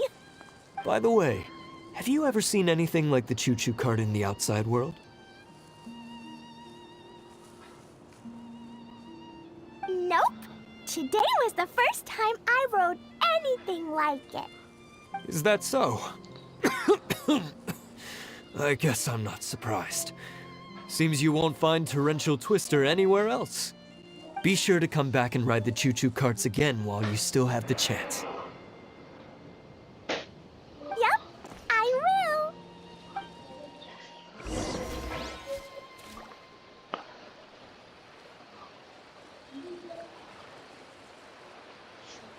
Thanks again. I have a feeling we'll get along much better now that we've learned to open up to each other. I suppose some things are simpler than they appear. The real problem all along was actually us. Be sure to come back and visit Torrential Twister again. I hope you enjoyed it. I definitely did. And how are you feeling, Hondo? Hey, imagine if we could build our tracks all over the world. Traveling would be so much easier.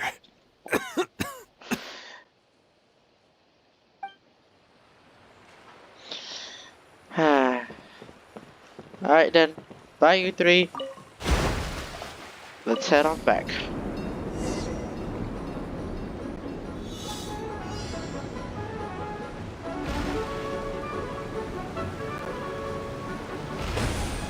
There's 100. Oh. Oh, what? What? Oh, this is even higher than I expected. The drops are pretty steep too. Are you okay, Kokomi? If you're scared, just yell and let it out. We won't tell anyone. What happens in the bottle domain stays in the bottle domain.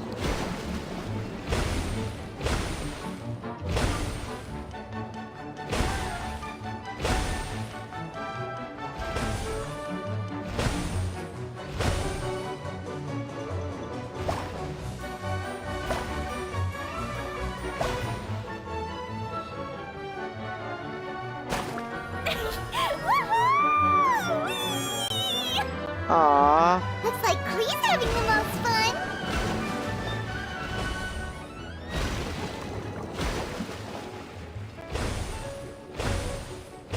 Oh wow.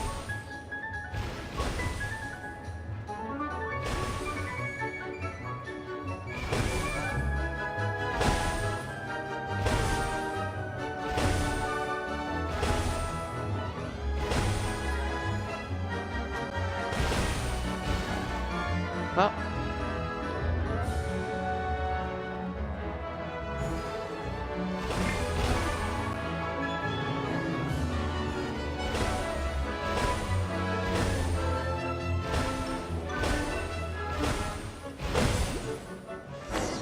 Woo! Pressure chest, nice. A reward on the road. That was fun. That's so much fun! Klee can fly across the sky like a real mage now. Guess that sort of makes sense. Wait, Kokomi, you but if feeling being alright? able to fly makes you a mage, what does that make Kaya, since he's here too?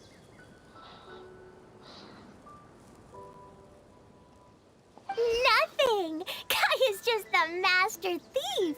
Don't you remember, Paimon? Oh, right. Guess it slipped Paimon's mind. Sorry to bother our young mage, but there's something a master thief would like to report. Do you still remember our mission? Uh-oh. I was having so much fun that I almost forgot. We're supposed to be helping Adia look for the missing components. But don't worry, I've already got one. What? You mean you snatched it when we weren't looking? I didn't have to go that far. In fact, the component we were searching for was actually that orange rope. If anything, you could say it came right into our hands at the right time. Let's head back and give it to Adia. Aw, do we really have to go? Okay. Even though I want to keep playing, I know Adia is really important. That's our wise mage. Don't worry. Tonight, you'll be able to see stars in the water and watch fish dance in the sky. Seems Kokomi's out of it after that ride. Her face is completely blank and her lip was trembling while she was speaking. Maybe we should have a rest for a while. You shouldn't push yourself. We're in no rush. I thought I was keeping my composure pretty well. Don't worry, my mind is always spinning. I'm used to this. We should head back to Idia. Oh. How about we hold hands, Miss General? Klee will give you energy.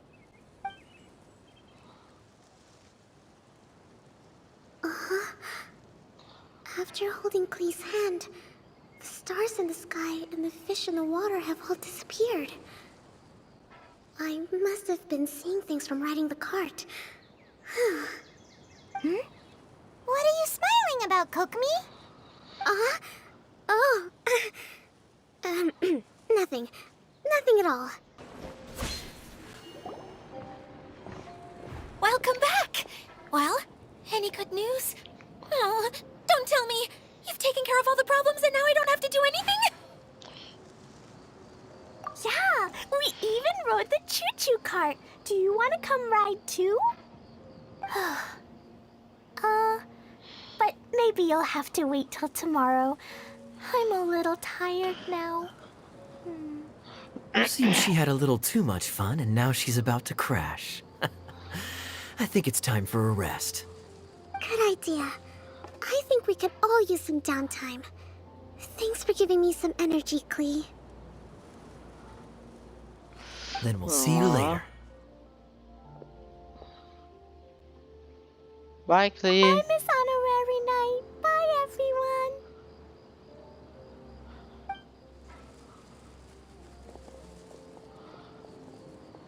Well, it sounds like our young mage enjoyed herself. I'm so happy that she had a good time. So, back to the missing component. Did you bring it? Yep. You bet! Kaya said that the missing component was this orange climbing rope. It just occurred to me that you probably ran into the three brothers while you were in the canyon. If I remember correctly, the two eldest brothers were taking their sickly younger brother on adventures when they ran into a sandstorm and ended up here. They were all arguing with one another when they first arrived, but it wasn't long before they broke down and were huddled together in tears. They sure must have a lot of energy to keep up their bickering and adventuring every day. I'm a little worried about them, yet quite envious of all that energy. You almost sound as if you're reminiscing about old friends, Idia. Yes, I've known them for quite some time after all, but I seldom go to that area. You can hold on to the rope for now, Traveler. I have no use for it until we have the other components. By the way, Eula and Kale have also returned, but I'm afraid they weren't able to make much headway. They mentioned that they would like to head to the jungle north of here, once you have all rested up. Understood. Now that I've told you everything, I'll go rest. I'll go and check on the situation in the remaining two areas. Do you need me to accompany you? Oh, no, it's all right. You've already accomplished a lot today. You should rest up. Who would have known I'd find myself in such a mess? Oh, after all that talk with Alice about letting her daughter visit too. But just as the General said, if we can restore the domain, then...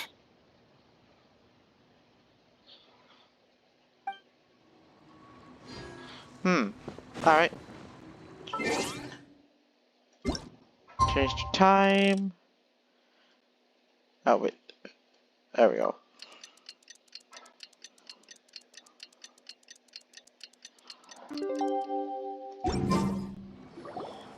Hey, Kali and Eula! Oh, Adia is here too! Hey, it's the Traveler and Paimon. Hello. How are you? Did you rest well? I'm feeling refreshed. Yep, this is a comfortable place to rest. I guess that's one thing here that's better than the desert. But other than that, there's not much going for this place. Saying things like that isn't going to help, Adia. But it's the truth. The desert is full of terrible memories for me. Being there was like wading through thick mud. That's a weird way to put it. Actually, if you hadn't mentioned it, Paimon would have already forgotten that this domain is in the desert. I Yeah. know what you mean. The air here isn't at all like the desert. It's very humid. Almost as if we're in the rainforest. It's a very familiar feeling for me. Everyone looks well rested. If you're ready, we can start making our way to the jungle north of here. Good luck, everyone.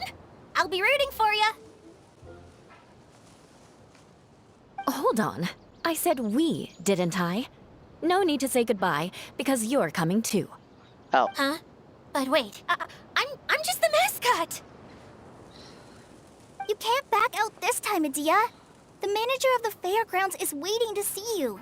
She said Adia is the only person who could help. The fairgrounds? Yes, Kale and I discovered a fairgrounds in the forest. The person in charge of it seems to be a Spontamod scholar. A scholar? But what's she doing there? Researching the forest ley lines? Oh, I wish there were ley lines here that I could ever study. Anyway, I know who you're talking about. I'd better come along then. And who are you? Finally, someone has arrived. Sorry to keep you waiting, Maimuna. We've brought Adia with us. Maimuna. Thank you, Kale. It's been quite some time since I've seen you, Idia. To be honest, I didn't think you'd actually show up. If anything, I thought you'd be curled up somewhere crying alone. Hey, you shouldn't be saying things like that. Doesn't seem to be the first time Paimon's heard someone say that about Adia, though. You want to see me cry? Fine. I'll stop crying right here. No, please don't. All all right, I shouldn't have said that. Now, who are these two? Hi, I'm Place And 25. Paimon is Paimon! They're reliable helpers. Lucky for you that I found them. You'd better be more careful about how you speak to them, okay? Of course. Good to meet you. You may call me Maymuna. For the sake of time, we should forego the usual pleasantries. Please follow me. Tent. We're here. Wow! Look at that huge tent! Yep. Amazing, isn't it? I helped make it. What fun would a fairground be without a tent, right? Really?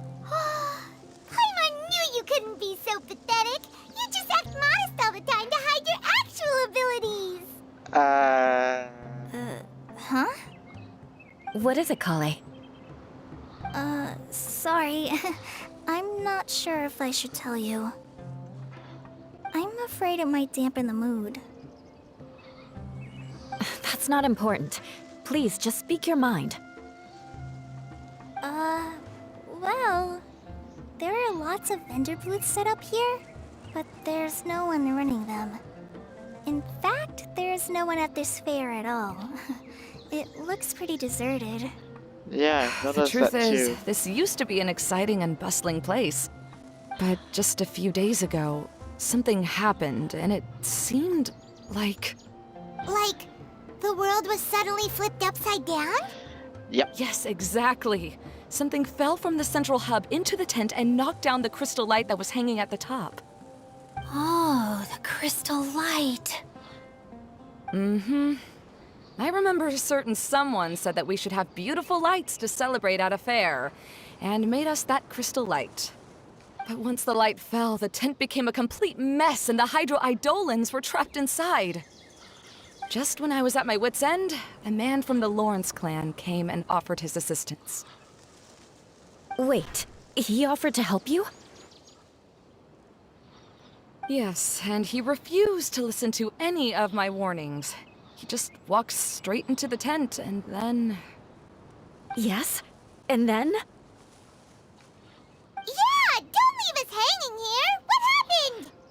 She's going to tell us. And that's it. He became trapped inside along with the Hydro Eidolons.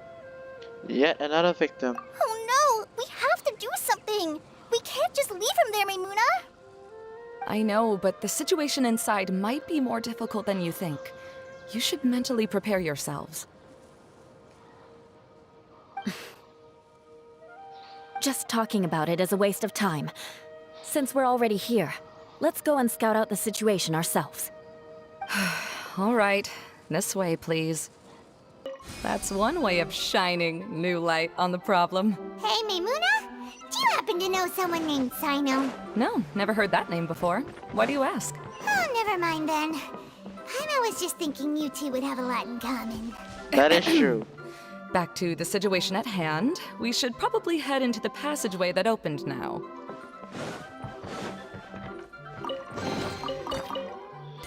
What is... Oh, is that supposed to be the crocodile? Hello? Is anyone here? If you can hear me, please help! Lessig Lawrence? Who are you? Who has the audacity to utter my full name? You sure don't look like you're in any condition to be talking like that. Yep. He's a member of the Lawrence clan, all right. Even though he's hanging on by a thread, he still insists on clinging to meaningless etiquette.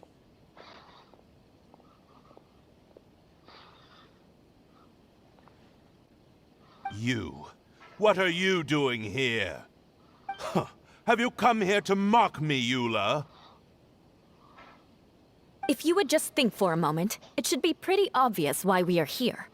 Yet, now you're intentionally trying to provoke me? Of course, you don't have to accept my help. After all, aristocrats are naturally superior and need no help from others. Yes, thanks for the reminder. I don't need help from the likes of you. I don't think he really means it, Eula. His tone was harsh, but he keeps glancing at you from the corner of his eyes. It's my opinion as the healer that he needs help. Okay. He's been trapped for so long that it seems he's forgotten how to hold a decent conversation. How ridiculous. Let's go. We'll leave the stage to this person who'd rather save face than save his own life. Hey, no, wait! Halt! You cannot just leave me here. We're both of the Lawrence bloodline, after all. Helping me when necessary certainly won't tarnish your prestige. If anything, my embarrassing predicament will be overshadowed by your virtuous deed. We must uphold the prestige and dignity of the family. This is the best reason you could come up with? You think tacking on the word family will be enough to talk me into helping you? You should be ashamed for your careless actions. It's because of you that we all had to come here.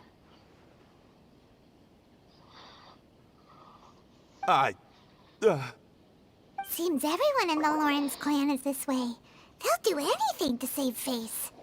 Even though Eula sounds harsh, you did come all the way here to save him. All right. Looks like it's time for the mascot to step in. Here you go. One for Eula, and one for Lessig. What is this? Candy? Thanks. Oh, the smell! It's just like the aroma I smelled coming from the lens. Yes, that's right. Enjoying something sweet always lightens the mood. Oh, thank you, Miss Mascot. I certainly do feel much better now. So he's willing to thank someone else, but not me. Eula has been worrying about you the past few days, and asked me several times regarding how to find you. But now that you two have been reunited, I won't have to keep answering her questions anymore. Oh, I'm so happy. Oh, God. Let me clarify one thing. I don't care what happens to him. If you're going to keep saying nonsense like this, then... Eula will never admit that she actually cares about him. Yeah, you're probably right. If you're going to keep saying nonsense like this, then at least give me another piece of candy. Oh, sure. I still have more. Sorry. I admit my mistake. I know I've caused heaps of trouble for all of you. Why couldn't you have just said that earlier? I'm back. Oh? Have you already finished catching up? Why are you all looking at me? Oh, nothing. Don't mind us. All right, Awkward. then let's clean things up here and keep working our way toward getting the crystal light fixed. There's no need to push yourself in your condition, Lessig. I'll take him and find some place for him to rest. I happen to be a little tired myself. Again? All right. I'll leave my cousin to you then. You'd better rest up and regain your strength before we settle things, Lessig.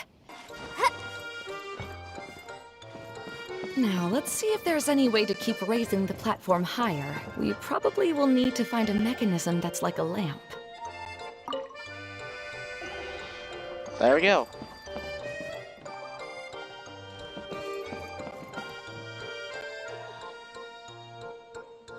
What?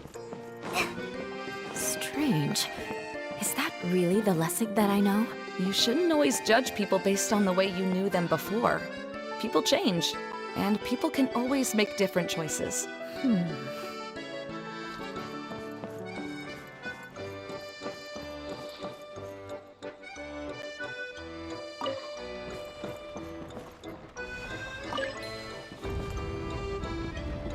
Oh, look! There's a water droplet over there!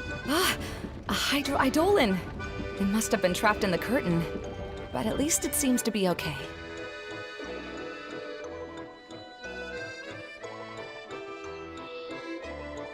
Oh. Well, let's pick this up and do the L. The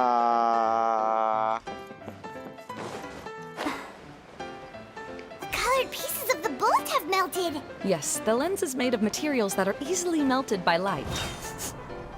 Is it me or do I smell something sweet here?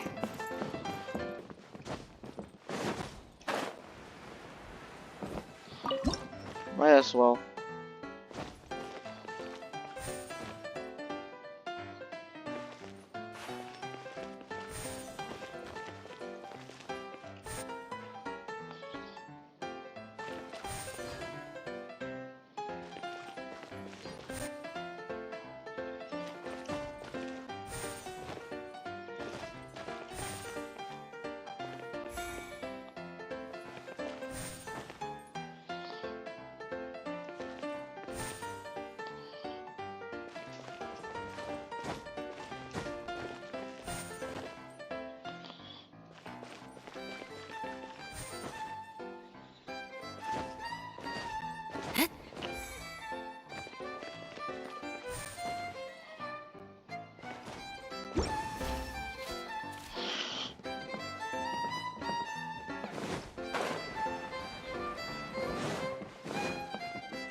Wow. And Paimon thought it looked big from the outside. This place is massive! It is a magical tent, after all. The inside is much larger than it appears from the outside. Haven't you heard stories with this sort of thing before? Alright. Oh, another path has appeared. This should be the last level. Yes, don't worry. We're almost to the top of the tent. The last thing we need to do is raise the crystal light to the very top of the tent. After the stage collapsed, I realized that having it raised only halfway makes it look a lot like the stage at the Grand Bazaar. Have any of you visited the Grand Bazaar before? No, yes. I haven't. I have. I've gone there a few times with Master Tainari.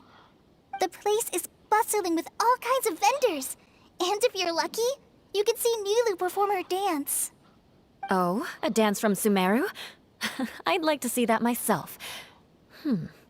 If only it were on the way back, then we could stop there. It doesn't matter if it's on the way or not.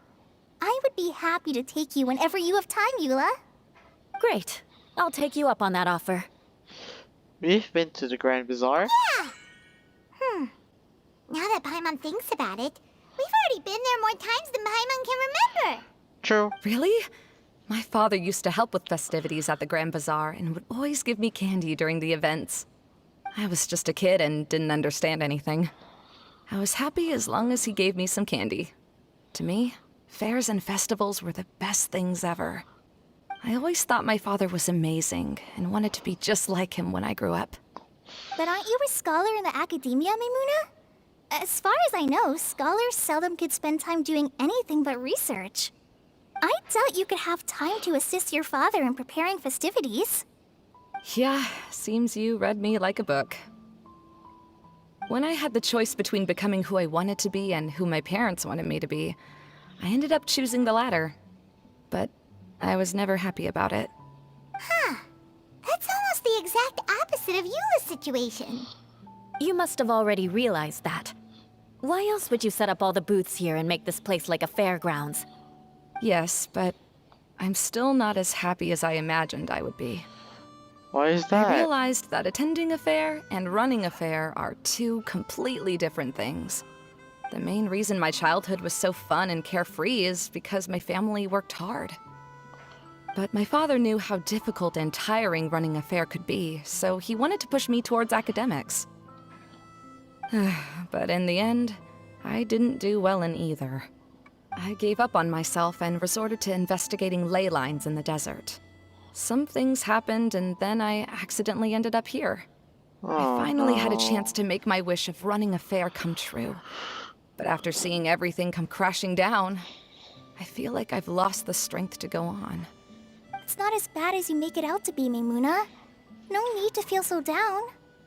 You have the courage to change, and you've been actively guiding us on this journey. Someone who's given up on themselves could never do these things. Oh, Kale. That is I true. understand my situation better than anyone. You don't need to try to comfort me. It's not that I'm trying to comfort you. It's just that people sometimes don't realize that their actions speak louder than words.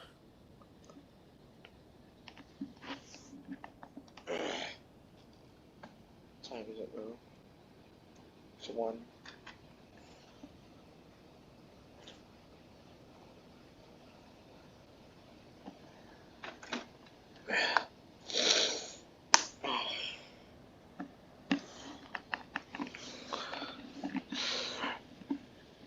What Kale said is true.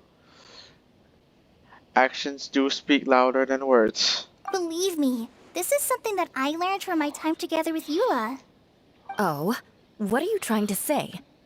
Oh, nothing.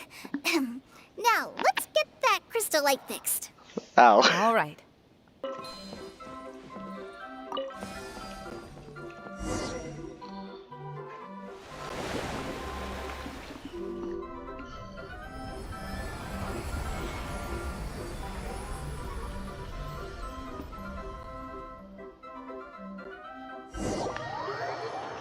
That crystal was so beautiful. Look at it. So colorful.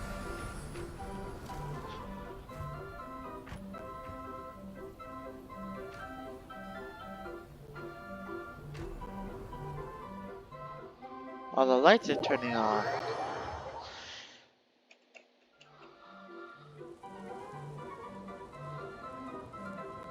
Hey, Idea! We're back! Oh, I was starting to wonder what was taking you so long. But don't worry, Lessig is recovering well. I'm pretty good at taking care of people. Seems I've found another good thing about myself. Ha. I don't know if I should be worried for him or happy for her. Good point.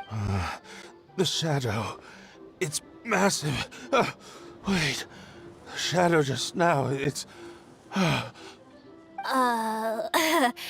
Seems he still might need a little more time to recover. Tell me, did everything go well for you all? Of course. With a team like the Traveler, Paimon, Kale, and Eula, they're at least 40 times more reliable than you ever were. Oh no. Only 40 times more reliable? That means I'm still pretty good then. I guess it's impossible to feel like you've lost once you've already given up.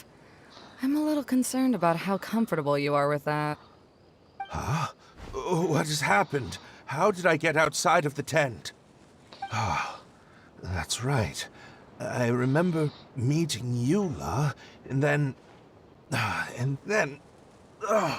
my head.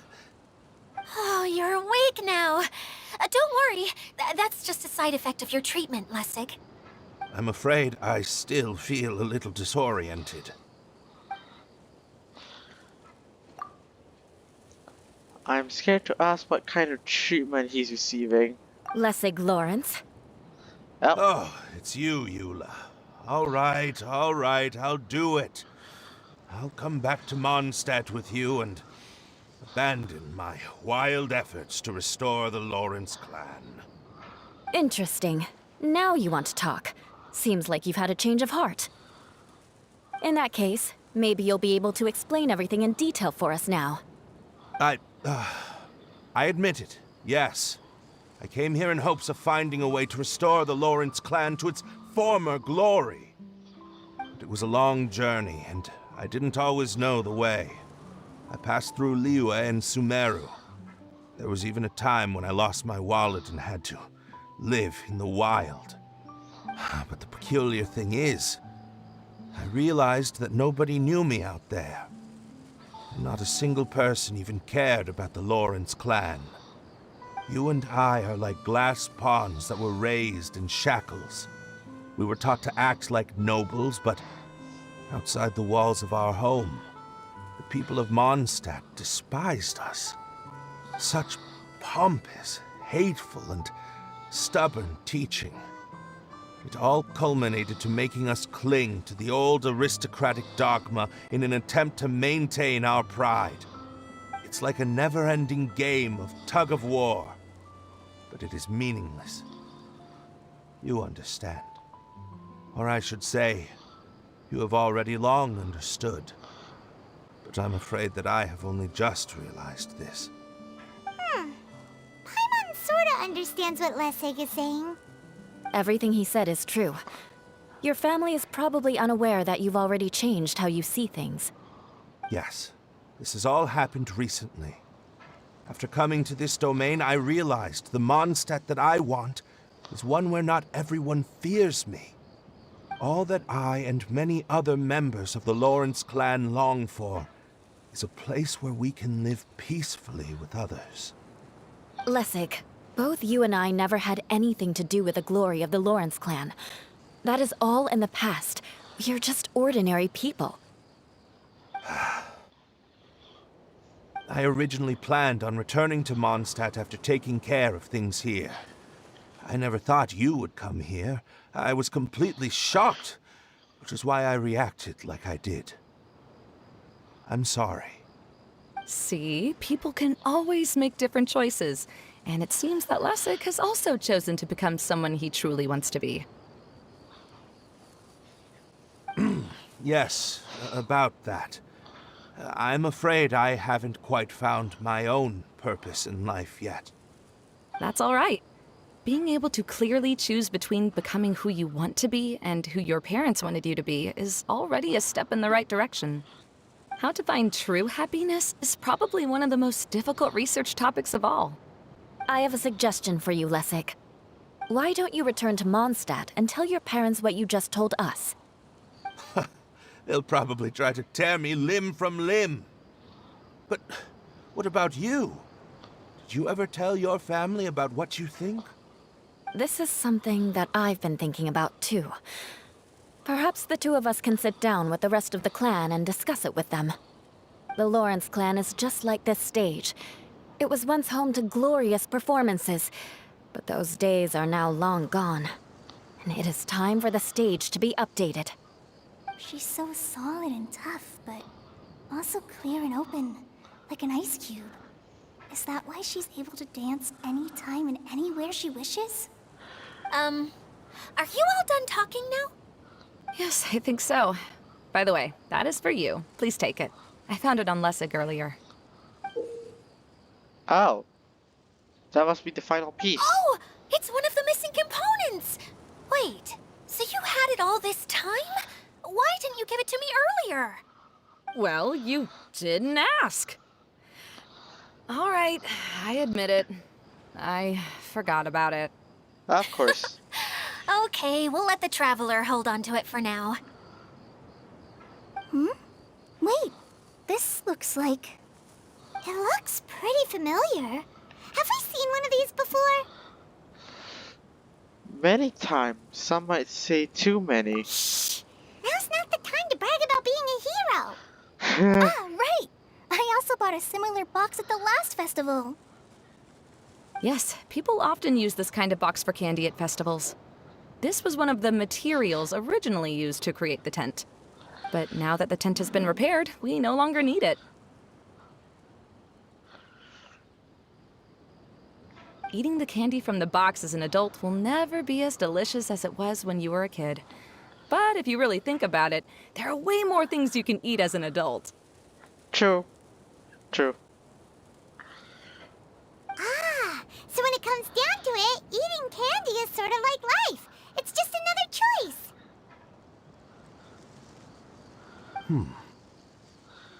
So, as of now, we've already collected 3 of the missing components. Only 1 more to go. I'm sorry that repairing the tent took so much of everyone's time. You should all head back and have a rest. I'll lead the way.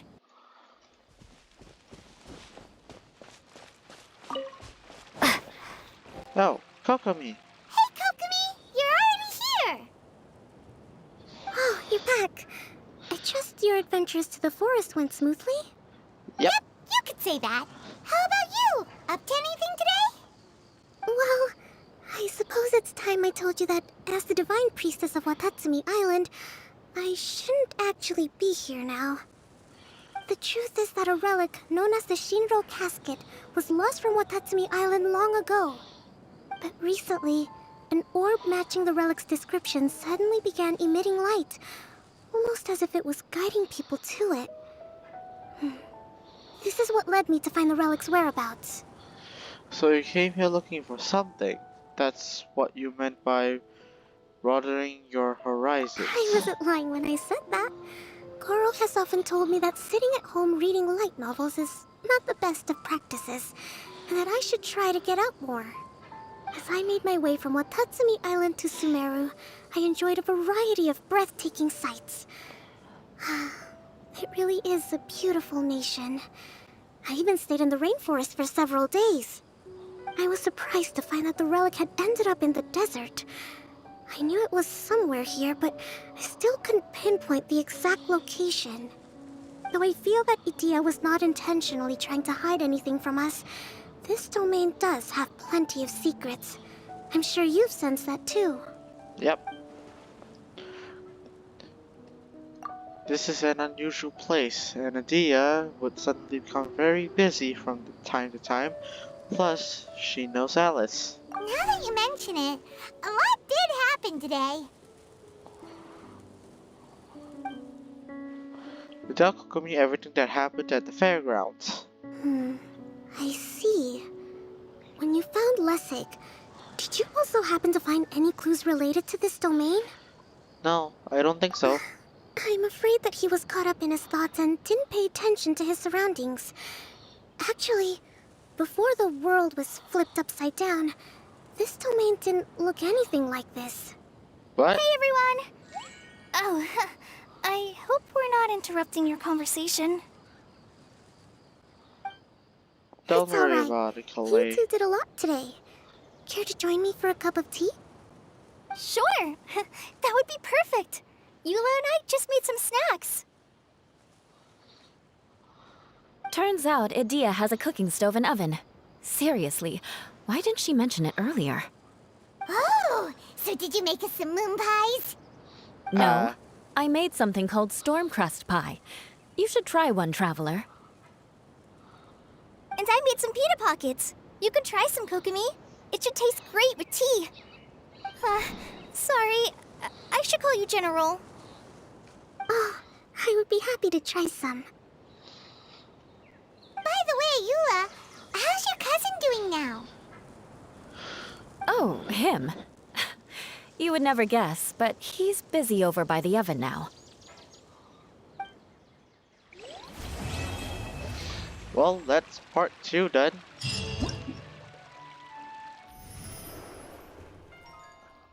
Oh.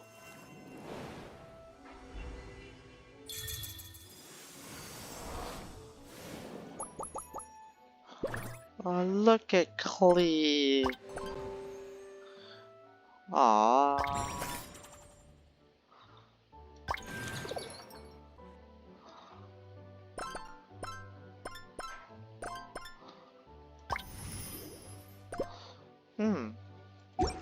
Alright.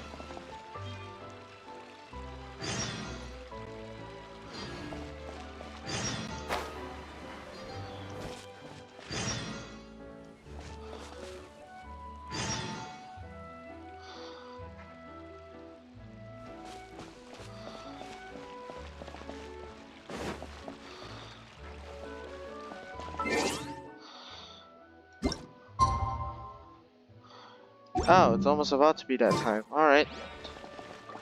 This is the first time I've had tea that tastes like this. It seems Inazuman tea is a lot different from what we have in Sumeru. Ah, yes. It seems people in Sumeru like to put spices in their tea, right? Yes, that's right. But I still can't get used to it. If I had to pick, I'd drink coffee. Even though it gives me insomnia sometimes. Who are you? Oh. Oh.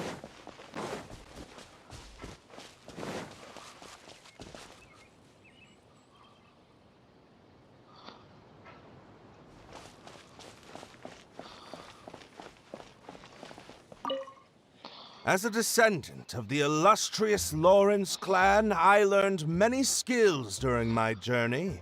For example, baking flatbread. Good. This should be just the right amount of heat. I had no idea you knew how to bake. I thought you'd be the type who'd never get anywhere near the kitchen. Ah, I've been meaning to ask you. Do you have time later? Could you teach me how to make those delectable snacks of yours? Oh? But that might take some time. Besides, we're not here to get to know each other as family. So again, you're worried about our ties within the Lawrence family. Fine. But you said yourself that we're just ordinary people. So why don't we learn from each other like regular cousins would?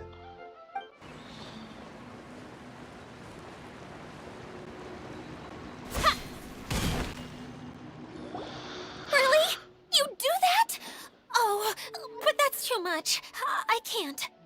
No, really, it's all right. We want to do everything we can for the domain. Yes, and to be completely fair, I'm the one who caused this terrible mess in the first place. Oh? What happened? Did Paimon miss something?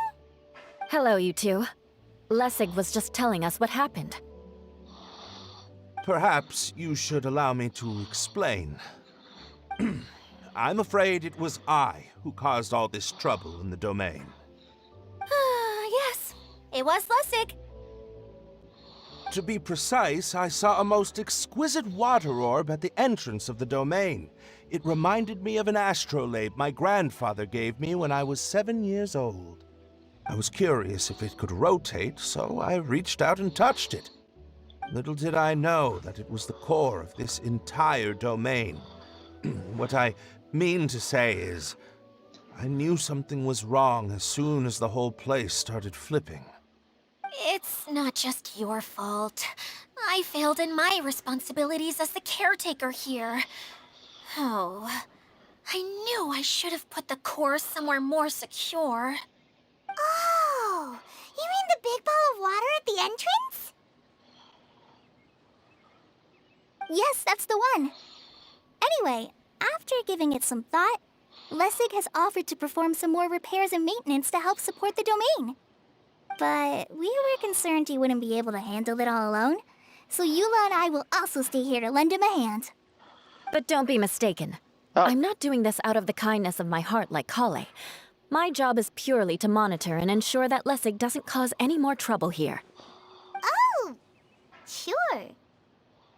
I don't think anyone's buying that anymore, Eula. Though I do remember that Amber mentioned we should just nod and agree when you act like this.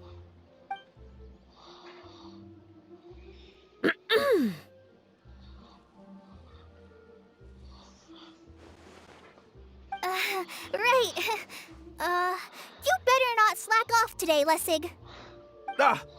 No, I'll get right to work. Either way, Lessig is going to be in charge of making lunch for everyone today. That'll give him a chance to redeem himself. It better be good. Yes, I'll try, but I'm not sure if my skills will prove satisfactory. What was that? Oh. No, I mean, thanks everyone for giving me a chance to redeem myself. I can already feel new strength kindled inside me. Ha ha ha. No, maybe that's just the heat of the oven. Very good. But you should conserve your strength. Many parts of the domain are still in disrepair, so we have a lot to investigate. Seems Adia has a little more pep in her step after finding others to help do the work. Now that you three are situated, we can focus on what the rest of us will be doing today. I'll go gather the others. We should get ready to leave as soon as possible. And there she goes. And there she goes. Oh my god. At least she seems to be happy. Maybe this is how it feels to be in charge.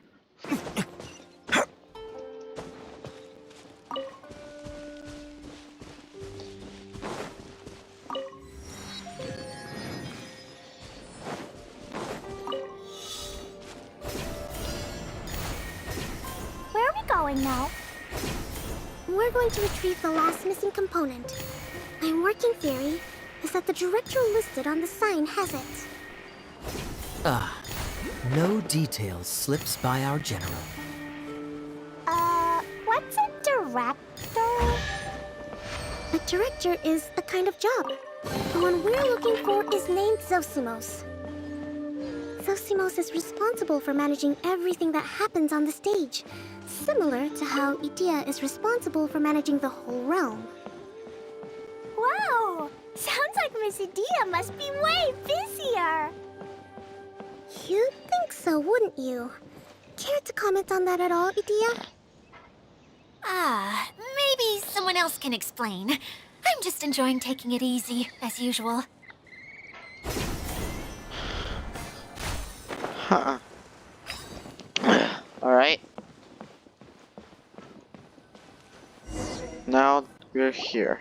The director doesn't get out much. He's almost always cooped up in his treehouse making props or writing scripts. But I'm trying to remember now. Where is that treehouse of his? Huh? You don't remember? Hey, don't forget! I'm just the mascot. I believe it's that way.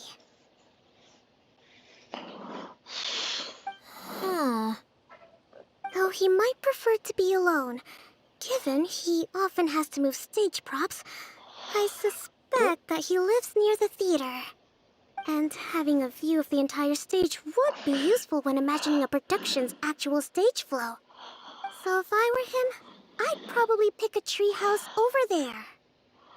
But how do you know which direction the theater is in? Simple. The overall layout and decorations look more exciting in that direction. Oh, good point! Why didn't I think of that? I wonder why. Alright, let's go on board.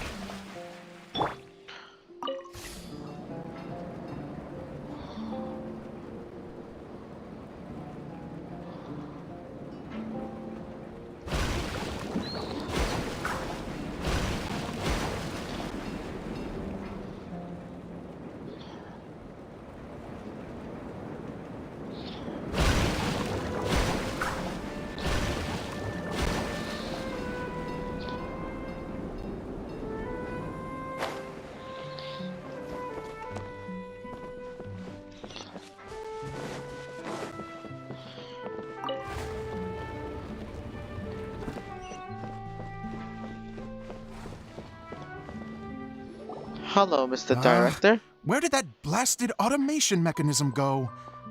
Huh? The male actor standees are here, but where are the female ones? Who's that?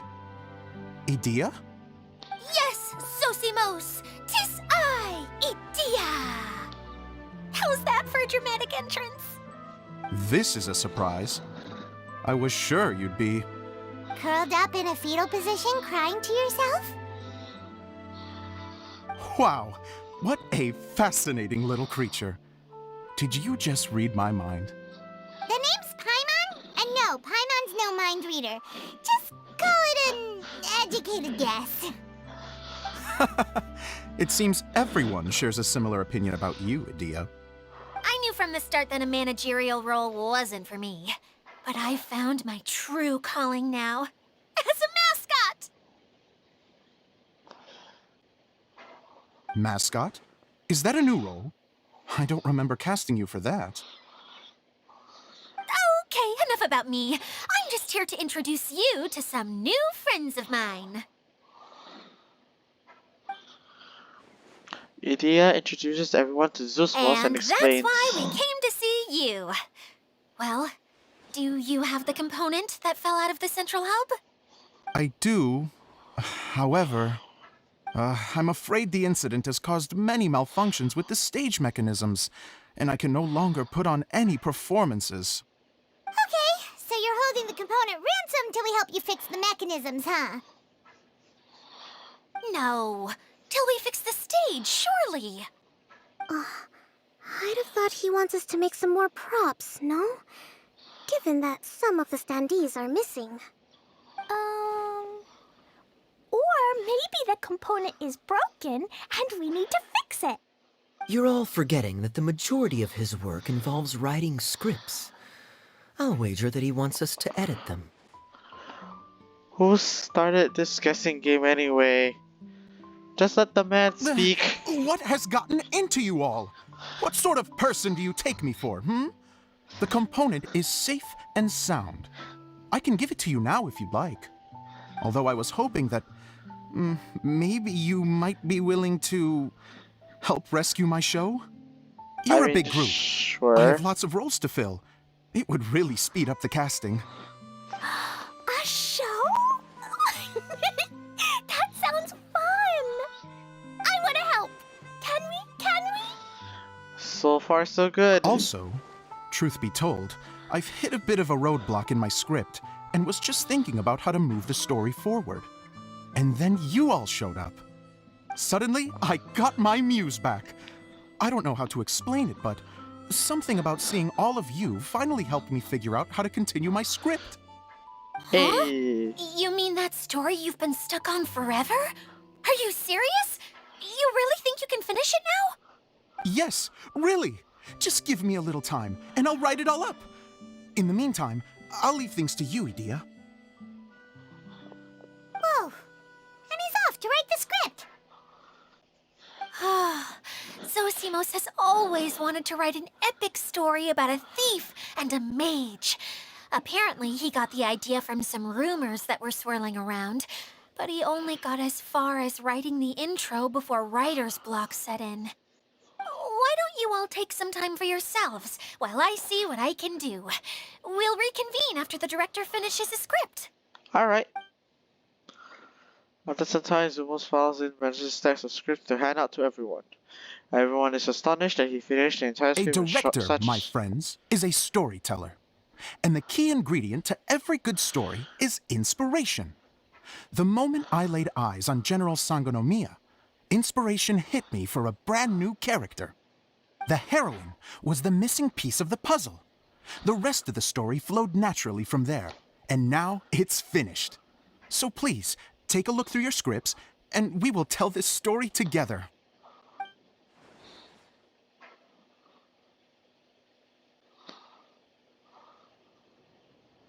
Huh. Well, is everything clear? Director Zosimos, how do you pronounce this word? Let me see. Ah, that's sojourn. It means to stay for a while. This is a very cute moment, so let's make sure that comes through in the performance. Oh, wait. There's another word I don't know here. It's okay, Klee. We can go through your lines together a few more times after this meeting's over. That would be most appreciated, Kaya. I had a feeling about you, actually. You seem to know a thing or two about character acting. Tell me, have you acted before?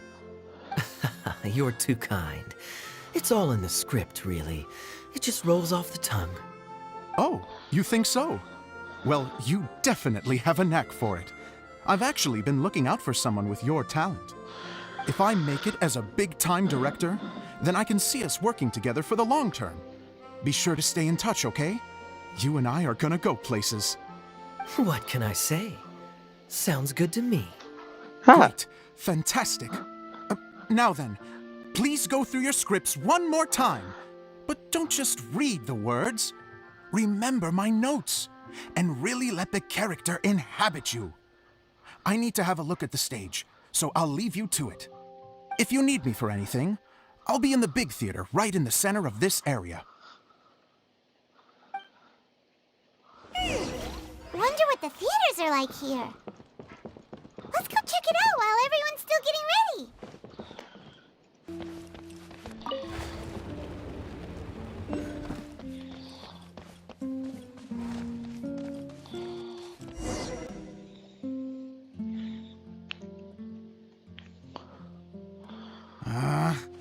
Where did it go? I put it right here. Hey, Zosimos! What you up to? Oh, it's you two. Please, come here. Feast your eyes on this stage. I designed it myself. So, directors have to design the stage too?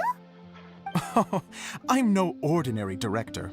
I take a more holistic approach. Directing, script writing, stage design, I do it all. Oh, wow. Sounds like a lot of work. Adia wouldn't be able to handle that kind of job. Idea has her work cut out for her too, you know. She's my one and only member of the audience, though she often criticizes my shows. She has the gall to sit there and criticize you? Well, she just says what she thinks. You don't know how to write, or this is getting ridiculous. I think it's because I use preprints in a way that she feels goes against what they're intended for. But even though she's my harshest critic, she's also been my biggest supporter in a lot of ways. I guess you could say she's like my agent. I'm very grateful to her. I've always dreamed of being a director, but I've never had the chance until I came here. So, what did you do before you came here? Like I said, I dreamed. From a young age, every time I came home after a show, I'd go over the story again and again in my mind. Growing up, my biggest aspiration was to be a director. Unfortunately, I couldn't offer much beyond my practical skills, so I ended up spending most of my time as a prop designer and doing a bit of set design on the side. Don't get me wrong, I do love building the set, but nothing satisfies me more than putting on my very own show. No wonder you only wrote director on the sign. Exactly. You're not doing a great job of convincing me that you're not a mind reader. By the way, could I ask you for your help with something? I'm having trouble finding the master script, and I'll need it shortly. The one you only just finished writing?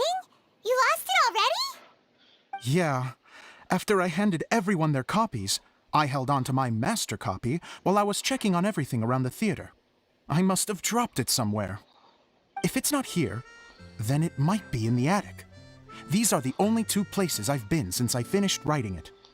But, I still have some things to do to get the stage ready. Would you two mind having a look for me? Sure, why not? No problem. We'll find it.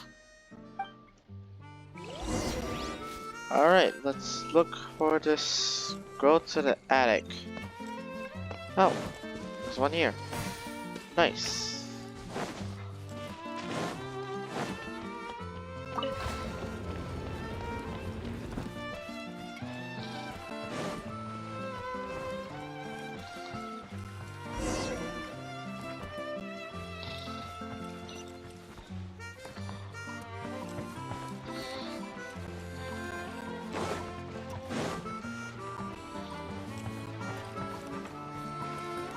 Oh.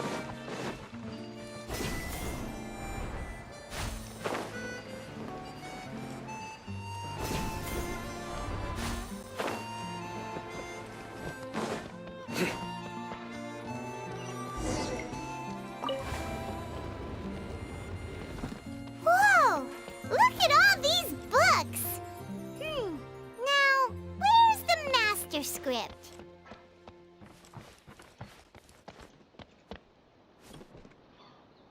Oh, it sounds like a water droplet is on the second floor.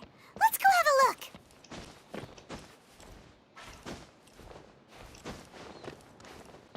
Oh.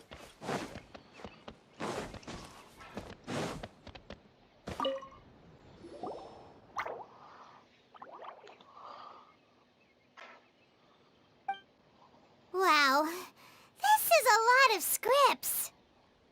Looks like the water droplet has been managing them for the director.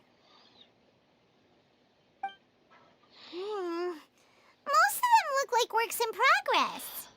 Okay. Well, we're looking for a master script, so... Then it should be the one that's finished.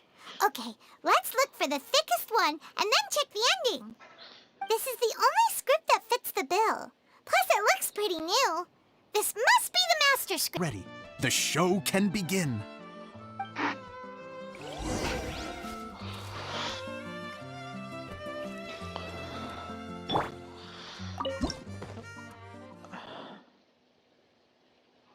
Long, long ago, there was a great thief. He lived in a land where the light did not shine, where all suffered in the darkness. People call me? Sorry, Kaya. Directly into the microphone, please. Otherwise your voice'll, you know. Okay. They call me the Dagger Bandit, but no one sees that I rob the rich and give to the poor. Here in the dark, evildoers run rampant in the shadows, while the good, honest folk stumble blindly on, just trying to find a way through.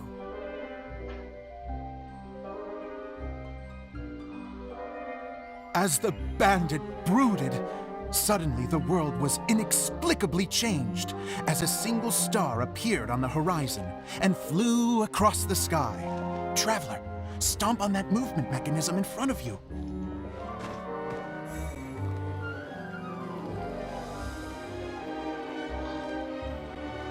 Light.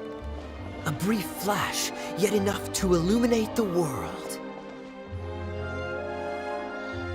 If I can find the source of that light, I can shine it into the darkness, and the people will suffer in blindness no longer.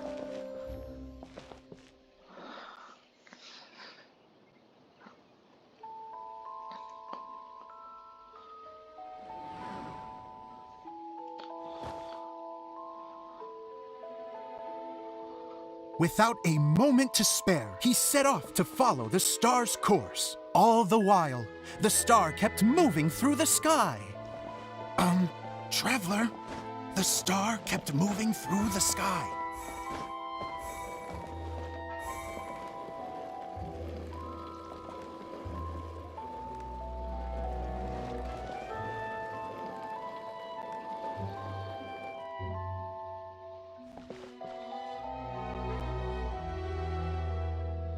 Looks like I have to go through the desert.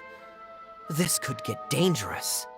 If everything he'd heard was to be believed, the desert ahead was a no-man's land filled with horrors. Worse still, the star had landed in the most difficult-to-reach location, surrounded by sheer cliffs, but he was determined to press onward. I've come this far, and I'm not about to turn back now. The Dagger Bandit trekked deep into the desert wasteland. Yet when he finally arrived at his destination, he found not a fallen star, but a young girl, dressed in white. How strange. I'm positive this is where the star landed. Young lady, do you know where the light has gone?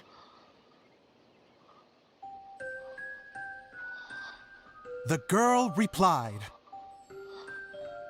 Traveler from afar, the light you seek is only a bottled flame. But the flame has now died, and its light is long gone. A bottled flame?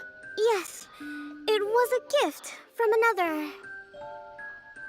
And so, the girl began to tell the story of how the bottle came into her possession. The girl hailed from a kingdom that sat atop the waterfalls. But when the reigning dynasty fell and a new one seized power, she and her people fled for their lives. A thick fog began to fill the air as she made her way through the forest, and dense thickets tried to block her path. There is a mechanism down there that you can press to retract the thicket board below the stage.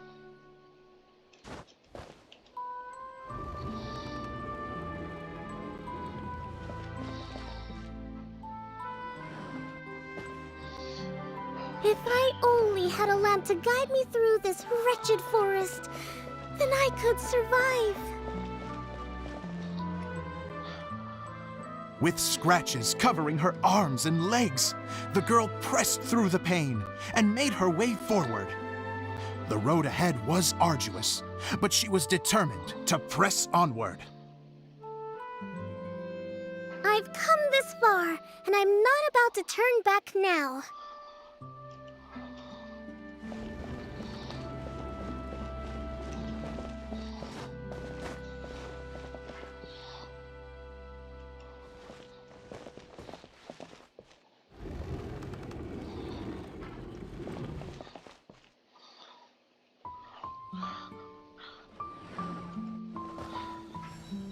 But just as she was drawing near her destination, a huge stretch of thorns and brambles suddenly came into view. Despair set in and began to weigh on her heart. If only someone could help me, I would give anything in return. The girl's heartfelt wish in her moment of desperation did not go unheard. Wait! There's no mechanism for the final thicket! Ugh, I must have forgotten to check those boards. According to the story, those thickets should be gone from the stage now, right? Yes, total oversight on my part. Ugh, what a pain. I can help! Traveler, catch!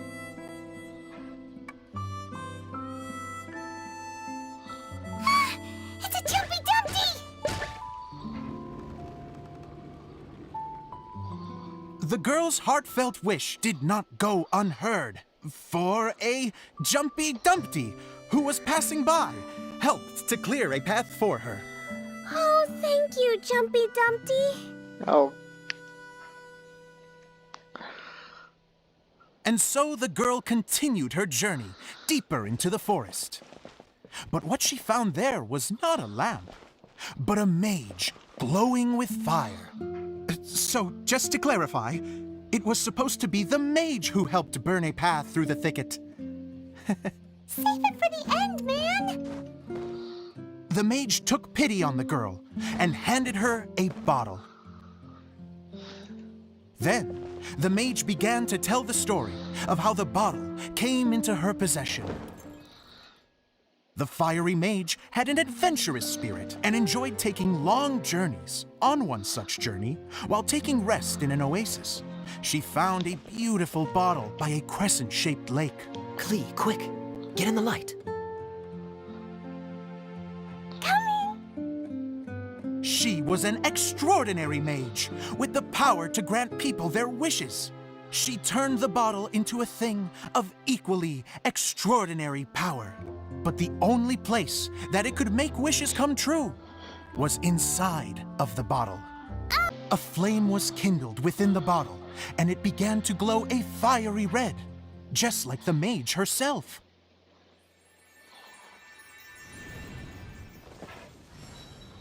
After the mage finished telling her story, she disappeared, leaving only the bottle behind. A magic bottle that can grant wishes. Then I wish to leave this place and go somewhere where no one will ever find me again. And then? The bottle seemed to softly inquire.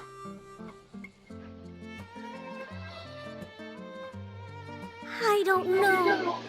The flame in the bottle faded as the girl's single wish was granted, and she found herself in the middle of the desert, far away, where no one could ever find her.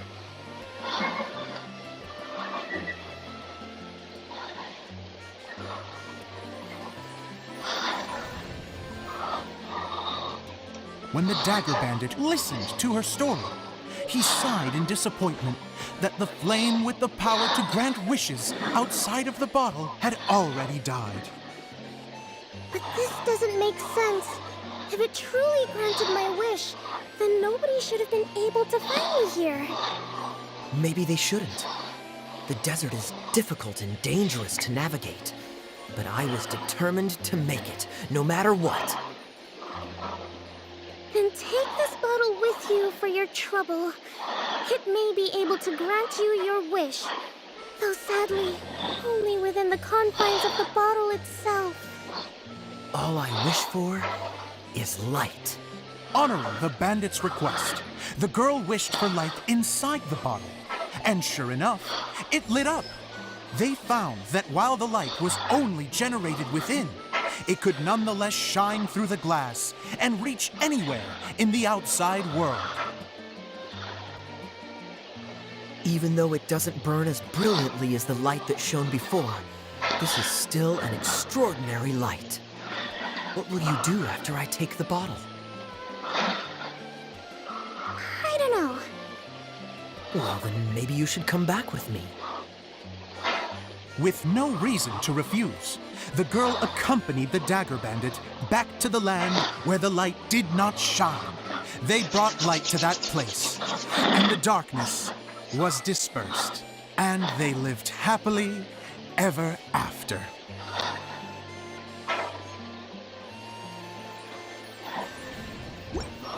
What's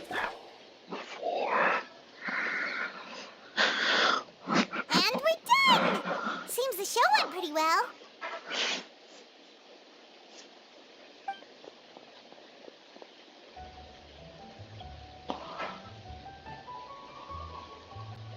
Miss Honorary Knight! Oh, Do great! I felt like I really was the fiery mage! oh my Wow, god! great costume, Glee! As soon as Paimon saw your shadow, she thought straight away, what a cute hat! It really suits you. Glee loves it! Thanks, Mr. Zosimos! Oh, wait, no, I mean, Mr. Director. Mr. Director? Ha! No one's ever called me that before. Thank you, my dear little mage. Thank you so much. Oh, I'm so happy. Miss Adia said that she tailored it a little bit so it would fit me, but you were the one who designed and made it. You're amazing. Yeah, that's amazing! And it sounds like Adia did a great job too! It was nothing really. Just one of those, oh no, whatever shall I wear to the ball moments. Sewing comes in handy at times like that. True. Sewing is an art in its own right. You're more talented than you give yourself credit for, Idia. Really? Oh, I'm just gonna go for a second. Please, chat amongst yourselves. She's blushing. She gets embarrassed so easily. She really can't handle being in the spotlight. Idia's a sensitive person and doesn't have a whole lot of self-confidence. I hope all the excitement hasn't brought her to tears. Oh, I'm a little worried. Don't worry. I'll go make sure she's okay. I'll see you all later. Alright, bye Kokobi. So, what did you all think of the play? Any thoughts? Huh? Uh-oh, time to get serious. Now, are you sure you want to hear what we really think? Oh, absolutely. I had the courage to ask, didn't I? So, don't mince your words. Go ahead. Speak your mind. I can take it. Okay, since he's asking for it. Okay, Paimon will go first. So, the dialogue at the beginning was pretty good, but it ran out of steam as the story went on. Paimon could tell that you ran out of inspiration somewhere along the way. The characters were honestly a little bit ridiculous. Paimon didn't get what you were trying to do. The moment anyone started to show any kind of substance, suddenly the scene was over. Yes, all very good points, Paimon. I would add that in its attempt to pay tribute to the series 1,000 Nights, all semblance of a coherent was sacrificed. Plus, I do have to penalize you for the issues with the props. Miss Adia, what are you doing back here? Oh, you know, I return like the tide when people start discussing something important. Huh. Especially when it has to do with criticizing my show. Mm-hmm. But there was one thing I liked about it. Just one, mind you. The story had a good ending. It is even harsher than Paimon. You think so? I thought I was letting him off lightly. What? Idia, could I borrow you for a moment? Oh, sure. Excuse me for a moment. Back to you, Paimon. Keep up the good criticism. Oh no. Okay, in that case, Paimon did have one other complaint. Oh no. Let's hear it. Taking criticism on the chin is all part of being a director.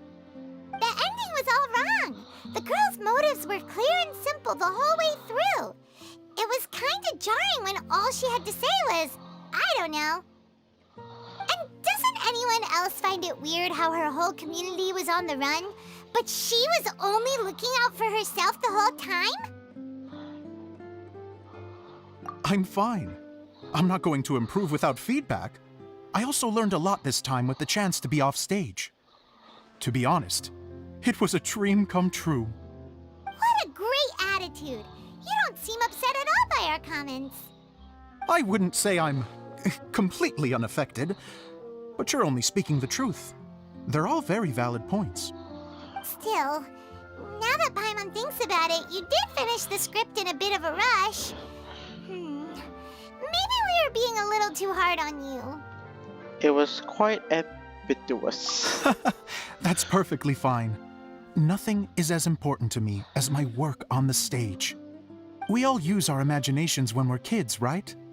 I used to play with dolls and my own cardboard cutouts by the light of an oil lamp. The shadows would come to life and dance on the walls. I never got tired of it. Fast forward to now, and in many ways, I'm still that same little kid, lying on his bed, making sound effects.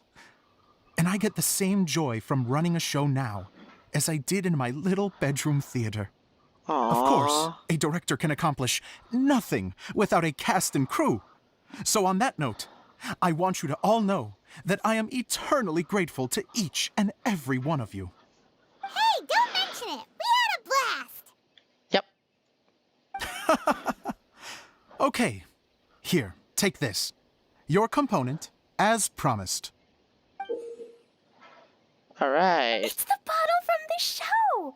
The one that lit up when I blew into it. That's right. Can you guess the secret behind why it lights up? Oh, maybe there's an invisible fairy inside that opens its eyes when you blow into it. Bingo! You guessed it. That should do the trick. Oh, wait, this needs tightening up a little. Hold on, this will only take a second.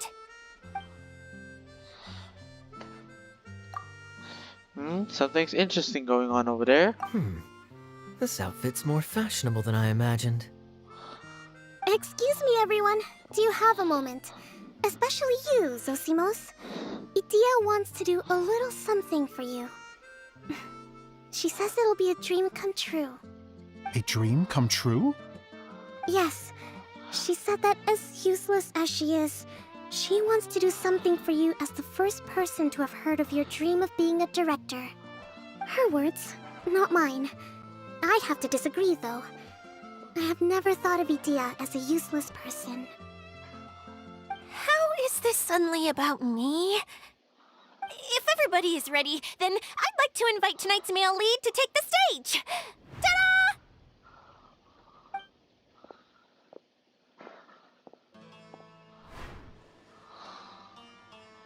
Wow! Cool! Kaya's turned into the real Dagger Bandit! How is me changing outfits supposed to make the director's day? It's just a prototype costume. Is he that easy to please? Don't be silly. If I know our director, nothing will make him happier than to see his ideas brought to life by the right actor. Well, then I'm happy to oblige. Who am I to argue with the star of the show? Zosimos drew up countless designs and made a few prototypes before landing on this one. It just needed some tailoring to fit properly, so I made a few stitches here and there. I hope the result isn't a disappointment. Oh, it's perfect. Idia, I'm... Oh, I'm so touched. Thank you all. You've made me happier than I ever thought I could be. Oh. After seeing his performance for the first time, Zosimos cried tears of joy for a dream come true. How are you doing? Recovered? Oh, I'm good. Thank you again, Idia. Oh, please, don't mention it.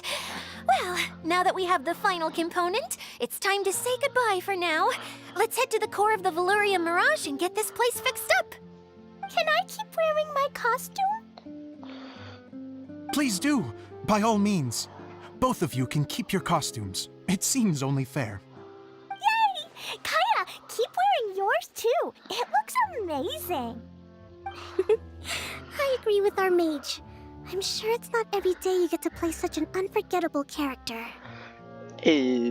Sure. I think I can be a bandit for a little longer. Bye-bye, Mr. Director. Take care, my dear friends.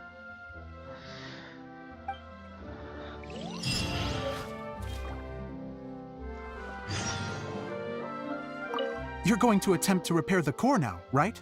I hope it goes smoothly. I feel so honored to have met you all. You were a wonderful cast. Thank you once again. I'm so grateful for everything you have done for me. No problem, Zosimos. Alan Colley.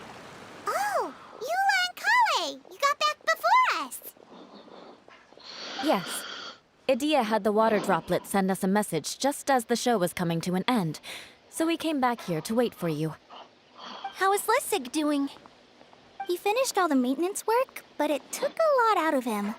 He's now fast asleep in his room. Oh, I feel a little guilty. Consider it his atonement. It's only fair that he had to do something constructive before being able to sleep soundly. Seriously, don't waste your concern on him. If you say so. Okay, without further ado, let's go and fix the domain! Isn't this where we first met Water Droplet? Correct! The core of the Valyria Mirage is the largest streaming projector of all, and this domain is one gigantic preprint. Whoa, so everything we've seen is created by this? That's incredible. So, to fix it, same process as usual, right? Do we need to use the preprint? Exactly! Well done! You catch on quick. It's hard to forget after doing it so many times now. True, Let's true. get going! This is the final step! Yay! Suddenly Paimon's really excited. The hub consists of these components. All you need to do is place them onto the foundation in the right shape. The right shape? But we've never seen what it looks like. Oh, don't worry about it. Close enough will do. As long as it can spin, it'll be fine. Should be fine. I think. I guess it'll be time for us to leave once this is fixed. Something that spins. Would a water wheel count?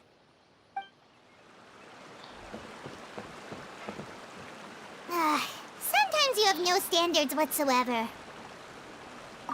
What's making that shadow? Is it the rope? I feel like the rope should go from one part to another to connect them together. It's like doing a jigsaw puzzle.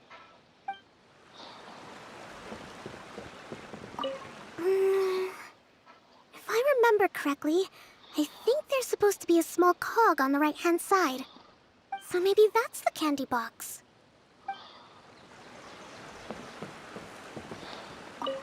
Wait, this is Zosimos' bottle lamp. Try sticking it in somewhere where there's a gap. And maybe on the right.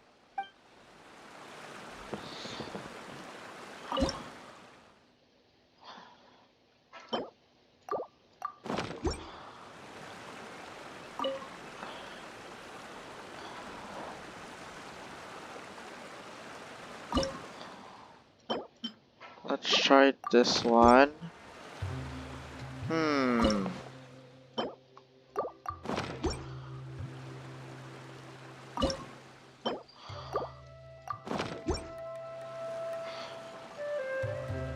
Oh, okay. This one goes here. And this one would go here. There we go. We did it! But why isn't it turning? The components are back in the core, and the hub is restored to its proper shape again. That's all we needed to do. Like any wound, it just needs time to heal. It'll probably just start turning again one day in the middle of the night when no one's looking. Really? I thought that with your special abilities, you could get it turning again right away. What? Huh? All of us are dying to see it. Not just how the domain looks when it's fixed, but also Idea. In her element. I Wait, want what? to see Adia using her magic powers too! I bet they're super awesome! What are you guys talking about? And how is Klean on this, but Paimon isn't? Have you noticed, Paimon? They're referring to our mascot's true form. As I've said all along, there's much more to Idea than she gives herself credit for. She has a very special power. Though, I think some of us have sensed that already. Did you notice right away, General? I only found out when I was chatting with Eula. So our general was the first to notice. It seems like she's more perceptive than she lets on.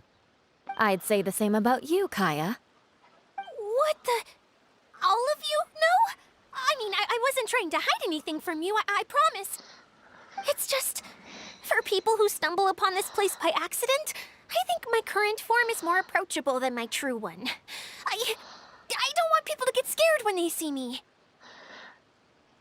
Ah, I wondered. Aha, I figured. What? What is it?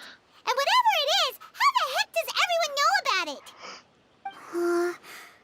Well, for one thing, I sensed elemental energy in the residents here, but none of them have visions. Then my mind started to wander as I was reading a storybook, and suddenly, I had a thought. Since hydro-eidolons can change into any form, why not human form? You hit the nail on the head. All right, in that case, please allow me to introduce myself once more.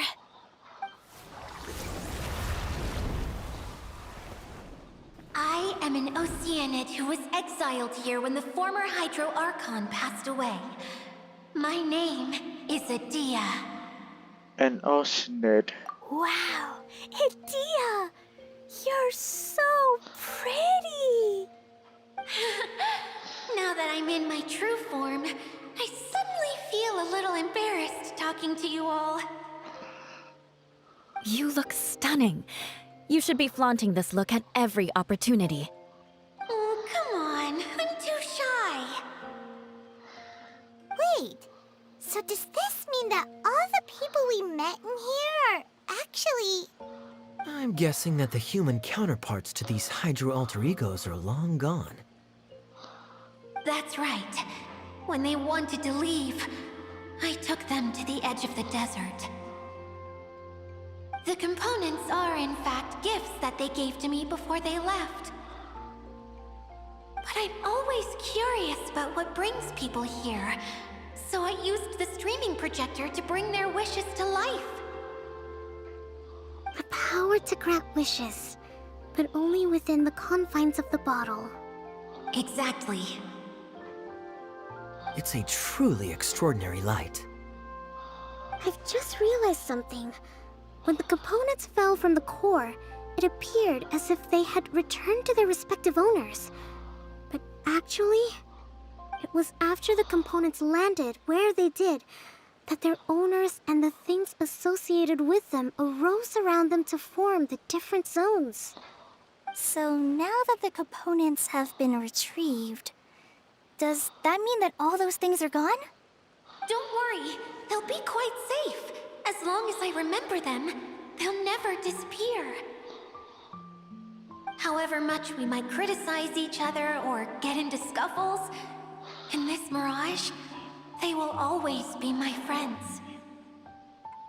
I had so much fun in the choo-choo cart and hanging out with Mr. Director. I'll never forget them either. Me neither. I'll always remember my adventures in this fantasy land. Very good. But it's probably time I set this wheel in motion. This one's all yours, Adia, our magical mascot.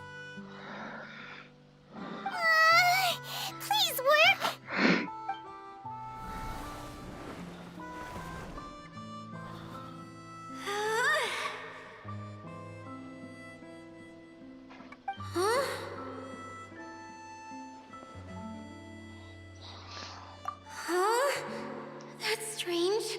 Nothing happened. Has it lost some power because of the incident? Oh, crumbs! Not now! Not right off the back of everyone putting me on a pedestal and me acting like this is going to be my big moment! Oh. Someone get me a bottle! I'm hiding myself away! See you in 100 years! You're already in a bottle. What now? This was the only way! Now I'll never be able to show you how the Valurian Mirage is supposed to look. Hold on. I have an idea. Yes, General Sangonomiya? I'm all ears. If it's okay with you, would you let me borrow the Shinro casket from the domain's core? Ah, the Shinro casket. That sounds familiar. 1 second. Here. Is this it? Wow! A huge shell! It's the relic that Kokomi mentioned earlier! So this is where it's been hiding! It was once a ritual vessel used for making offerings in the Moon Shrine. It's made from the remains of a yokai called the Shinkiro, and it can listen to the wishes of those who come to pray to build up Shinki, which gives it its power. Several centuries ago, the relic was lost when the last prefect of Yashiori died in battle.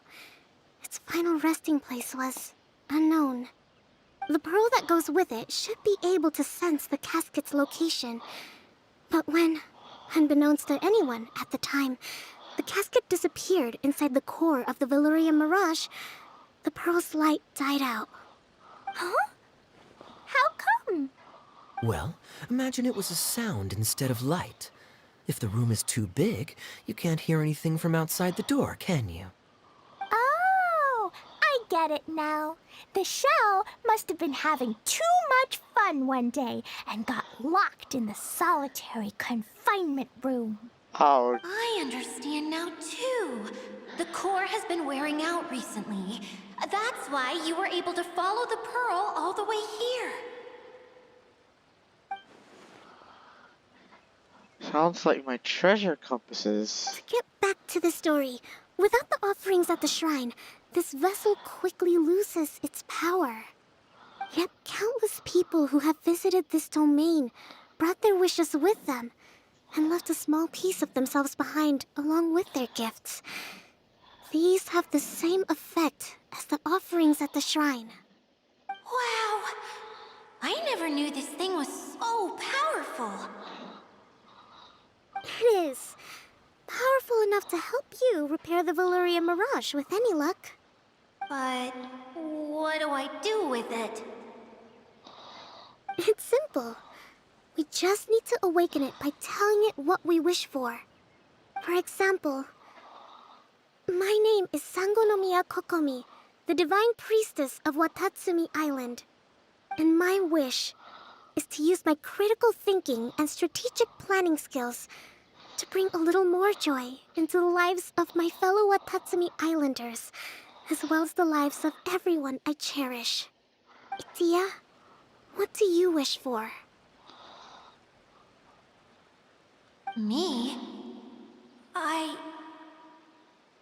My wish is that all those who have sojourned to the Valurian Mirage in the past will achieve what they truly wish for. Not just in this domain, but out there, too. Even though I know full well that trying to build a railway in the outside world is just a pipe dream, and that Maimuna will probably just go back to being a scholar. And I know that Zosimos has a lot of improving to do as a playwright. It's going to be tough for him back in Fontaine. Chasing your dreams is hard work. Despite all of that, I still hope that somehow, someday, they will achieve their dreams.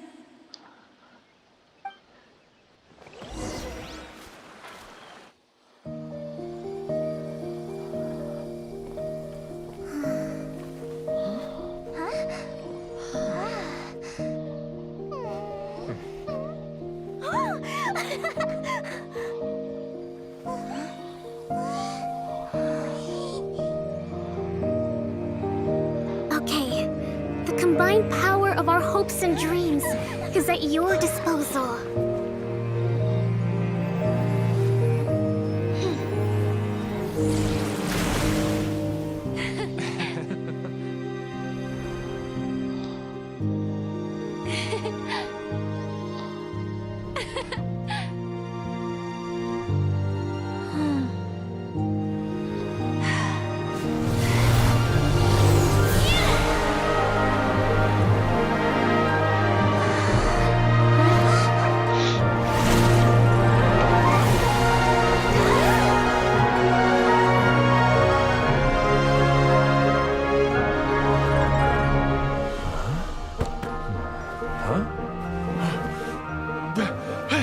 Look! The wheel's been fixed!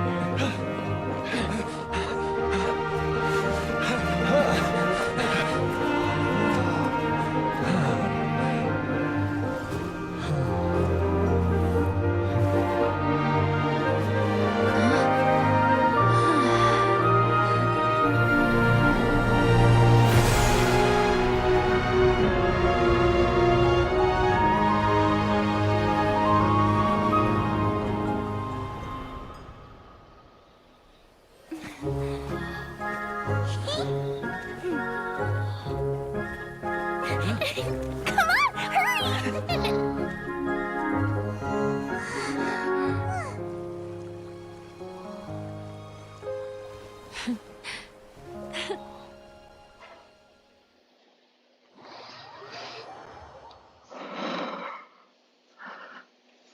Yay! Dia, you're back to normal.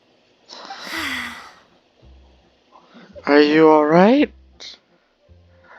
Oh my god, that was so beautiful. Everyone's praise and curious questions went to my head. I said so many things I'm so ashamed of, and I lost the courage to live on. Please don't say that. Yours was a noble wish. Yeah, and you weren't granting wishes for yourself. You did it for other people. I have friends like that too. Other people's hopes and dreams are what motivate them. They'll work tirelessly just to see them smile. If you ask me, that's one of the most noble things a person can aspire to. Please, no more praise. I'm really not comfortable with it. It makes me feel so ashamed. Someone like me doesn't deserve so many people's praise. It's like I'm dreaming. Well, at least the domain is fixed now, and all the components are back in place. What's the matter, Klee? I suddenly have loads and loads of more wishes. I want to ride the choo-choo cart again and look down from up on top of the big wheel. Is there a way to get up on top of the wheel, Dia? There is a way, but there's only space for a very few people. That's okay. I can go up by myself. But it'd be more fun with Miss Honorary Knight. I shall not leave your side, my lady. Are we sure about this? It's so high. What happens if we fall off?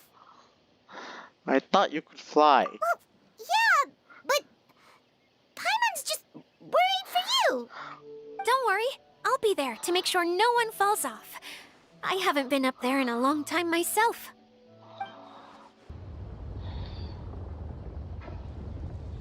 Wow! So high! I can see everything! Dia, next time you need to bring Kaya and the others up here. Sure thing. Oh? Oh my god.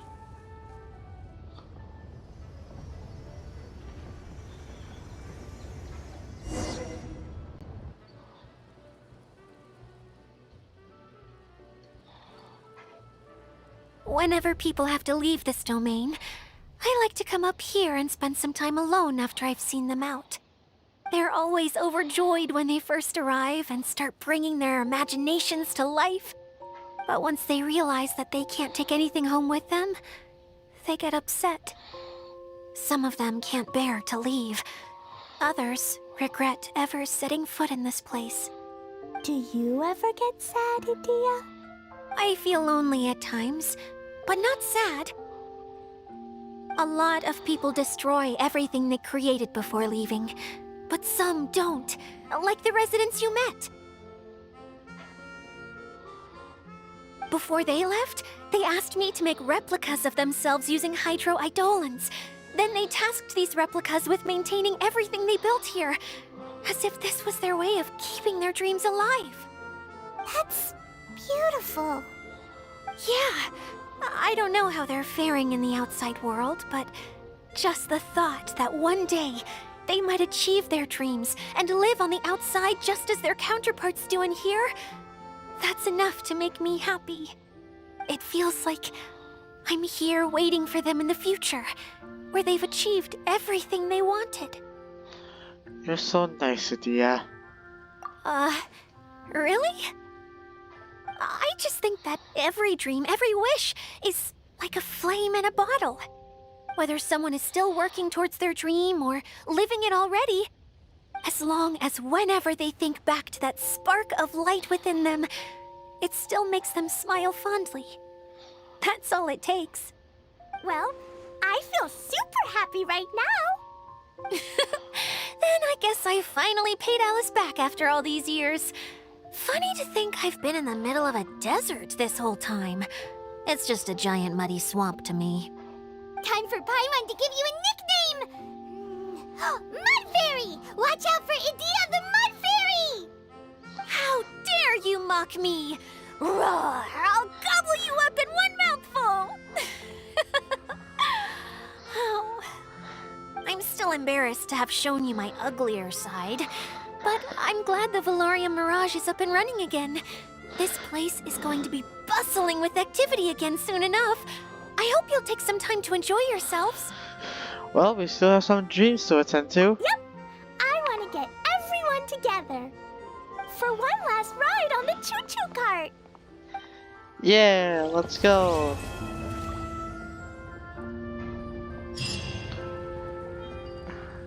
And there we have it.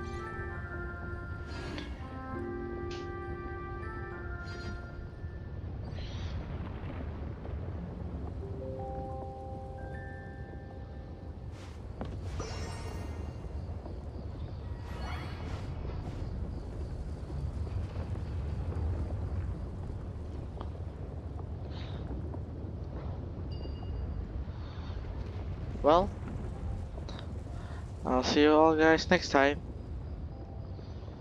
Bye.